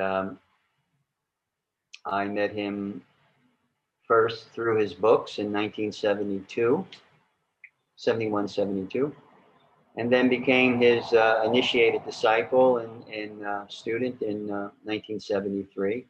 So I did have many occasions to be with him in New York, in India, Philadelphia, Atlanta. And right before he left the planet, before his departure, which was November 14th, 1977. That was my last darshan with him, personal conversation about what I was doing at the time. So in answer to your question, yes. Thank you. That's awesome. Krishna Priya, who just asked the question, just received a whole set of Bhagavatams, the entire set. Ooh, congratulations. Yeah, thank you. And she's Wonderful. wondering where the hell she's going to put them. They have their own special bookshelf right now. Oh, okay. That's great. They're beautiful. Yeah, I have a few of the Bhagavatam on my altar as part of my puja, the seva. Actually, I sleep with the first canto. It's on the pillow next to me. So Yeah, I'm sleeping with it. very good. You can't go wrong doing that. That's for sure. Does anybody have any question on kirtan? Any question that you always wanted to ask, but I have a question. I have a kirtan actually tomorrow night. I'm very blessed to have a monthly group that we meet, and we have a Shruti box, which is kind of like a smaller harmonium. So do you know the history on the Shruti box? I don't. Okay. It's a dronal instrument, right? Yeah, and it has the reeds inside. Yes, I Yeah. know the instrument, but I never had chance to come across the history of it. But Mm-hmm. I use my iPhone. I have a Tampura app, Oh, cool. because every morning, since the pandemic, I've been doing this kirtan every morning as my contribution for world healing. Just about a half hour, 20 minutes of kirtan, and 10 minutes we discuss I discuss a point from the philosophy. And I found that none of the musicians that I normally play with in kirtan wanted to come over, because they were afraid of. My wife's a medical doctor. She worked in a very tough hospitals, and we were kind of like ostracized. But so I had to figure out how to do the kirtan in such a way by myself. So I use this Tempura app, because it translates a lot better on Facebook than it does on Zoom. And a dronal instrument, sometimes the ektar, sometimes mridanga. And sometimes I can convince my 6-year-old boy to play with me. He's quite good for being 6 years old, but he's also quite fickle.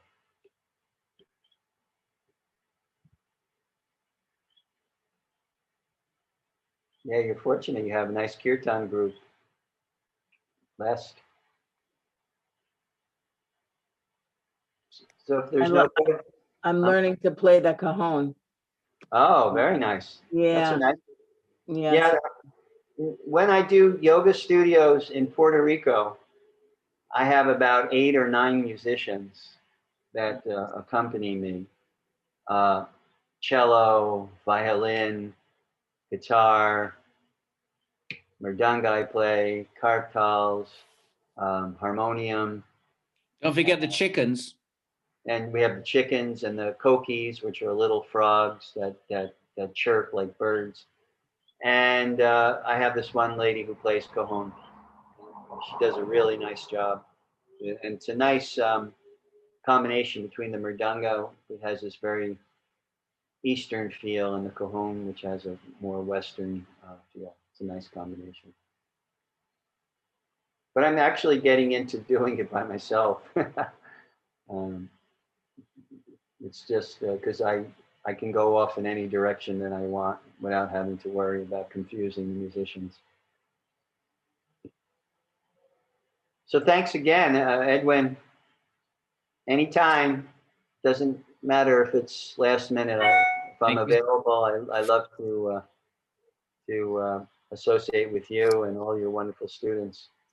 Thank you, Lakshmi. That was very generous of you last minute. Very gallant. Thanks so much. Anyone have any questions on the Karikas? After that beautiful kirtan, do we want to go back to a place of buddhi vritti, or are we at peace with the beautiful mantra residing in our minds and hearts? Then we'll bid you good night, and I'll come up with a time for another session whenever I can fit it in. We've got about 20. Let's have a look. We got up to what today? 44. We've taken 5 sessions for 44, and we need to get to, oh my goodness, 73.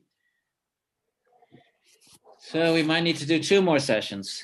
But if you're interested and you want to stick it out, let's do a job well done. Remember, this is all yoga. Patanjali's yoga is presupposing this. It's the Sāṃkhya gives the metaphysics. Patanjali is just assuming that everybody knows that, and then he's giving us the method. So we'll see you when we do. And thank you again, Lakshmi. God bless everybody, and keep up with the Svadhyaya, and we'll all be in touch. Jai Sri Radhe Shyam, everybody. Jai Sri Radhe Shyam. Thank you, Edwin. Thank you, Lakshmi ji. Okay. Haribol. Hari Om.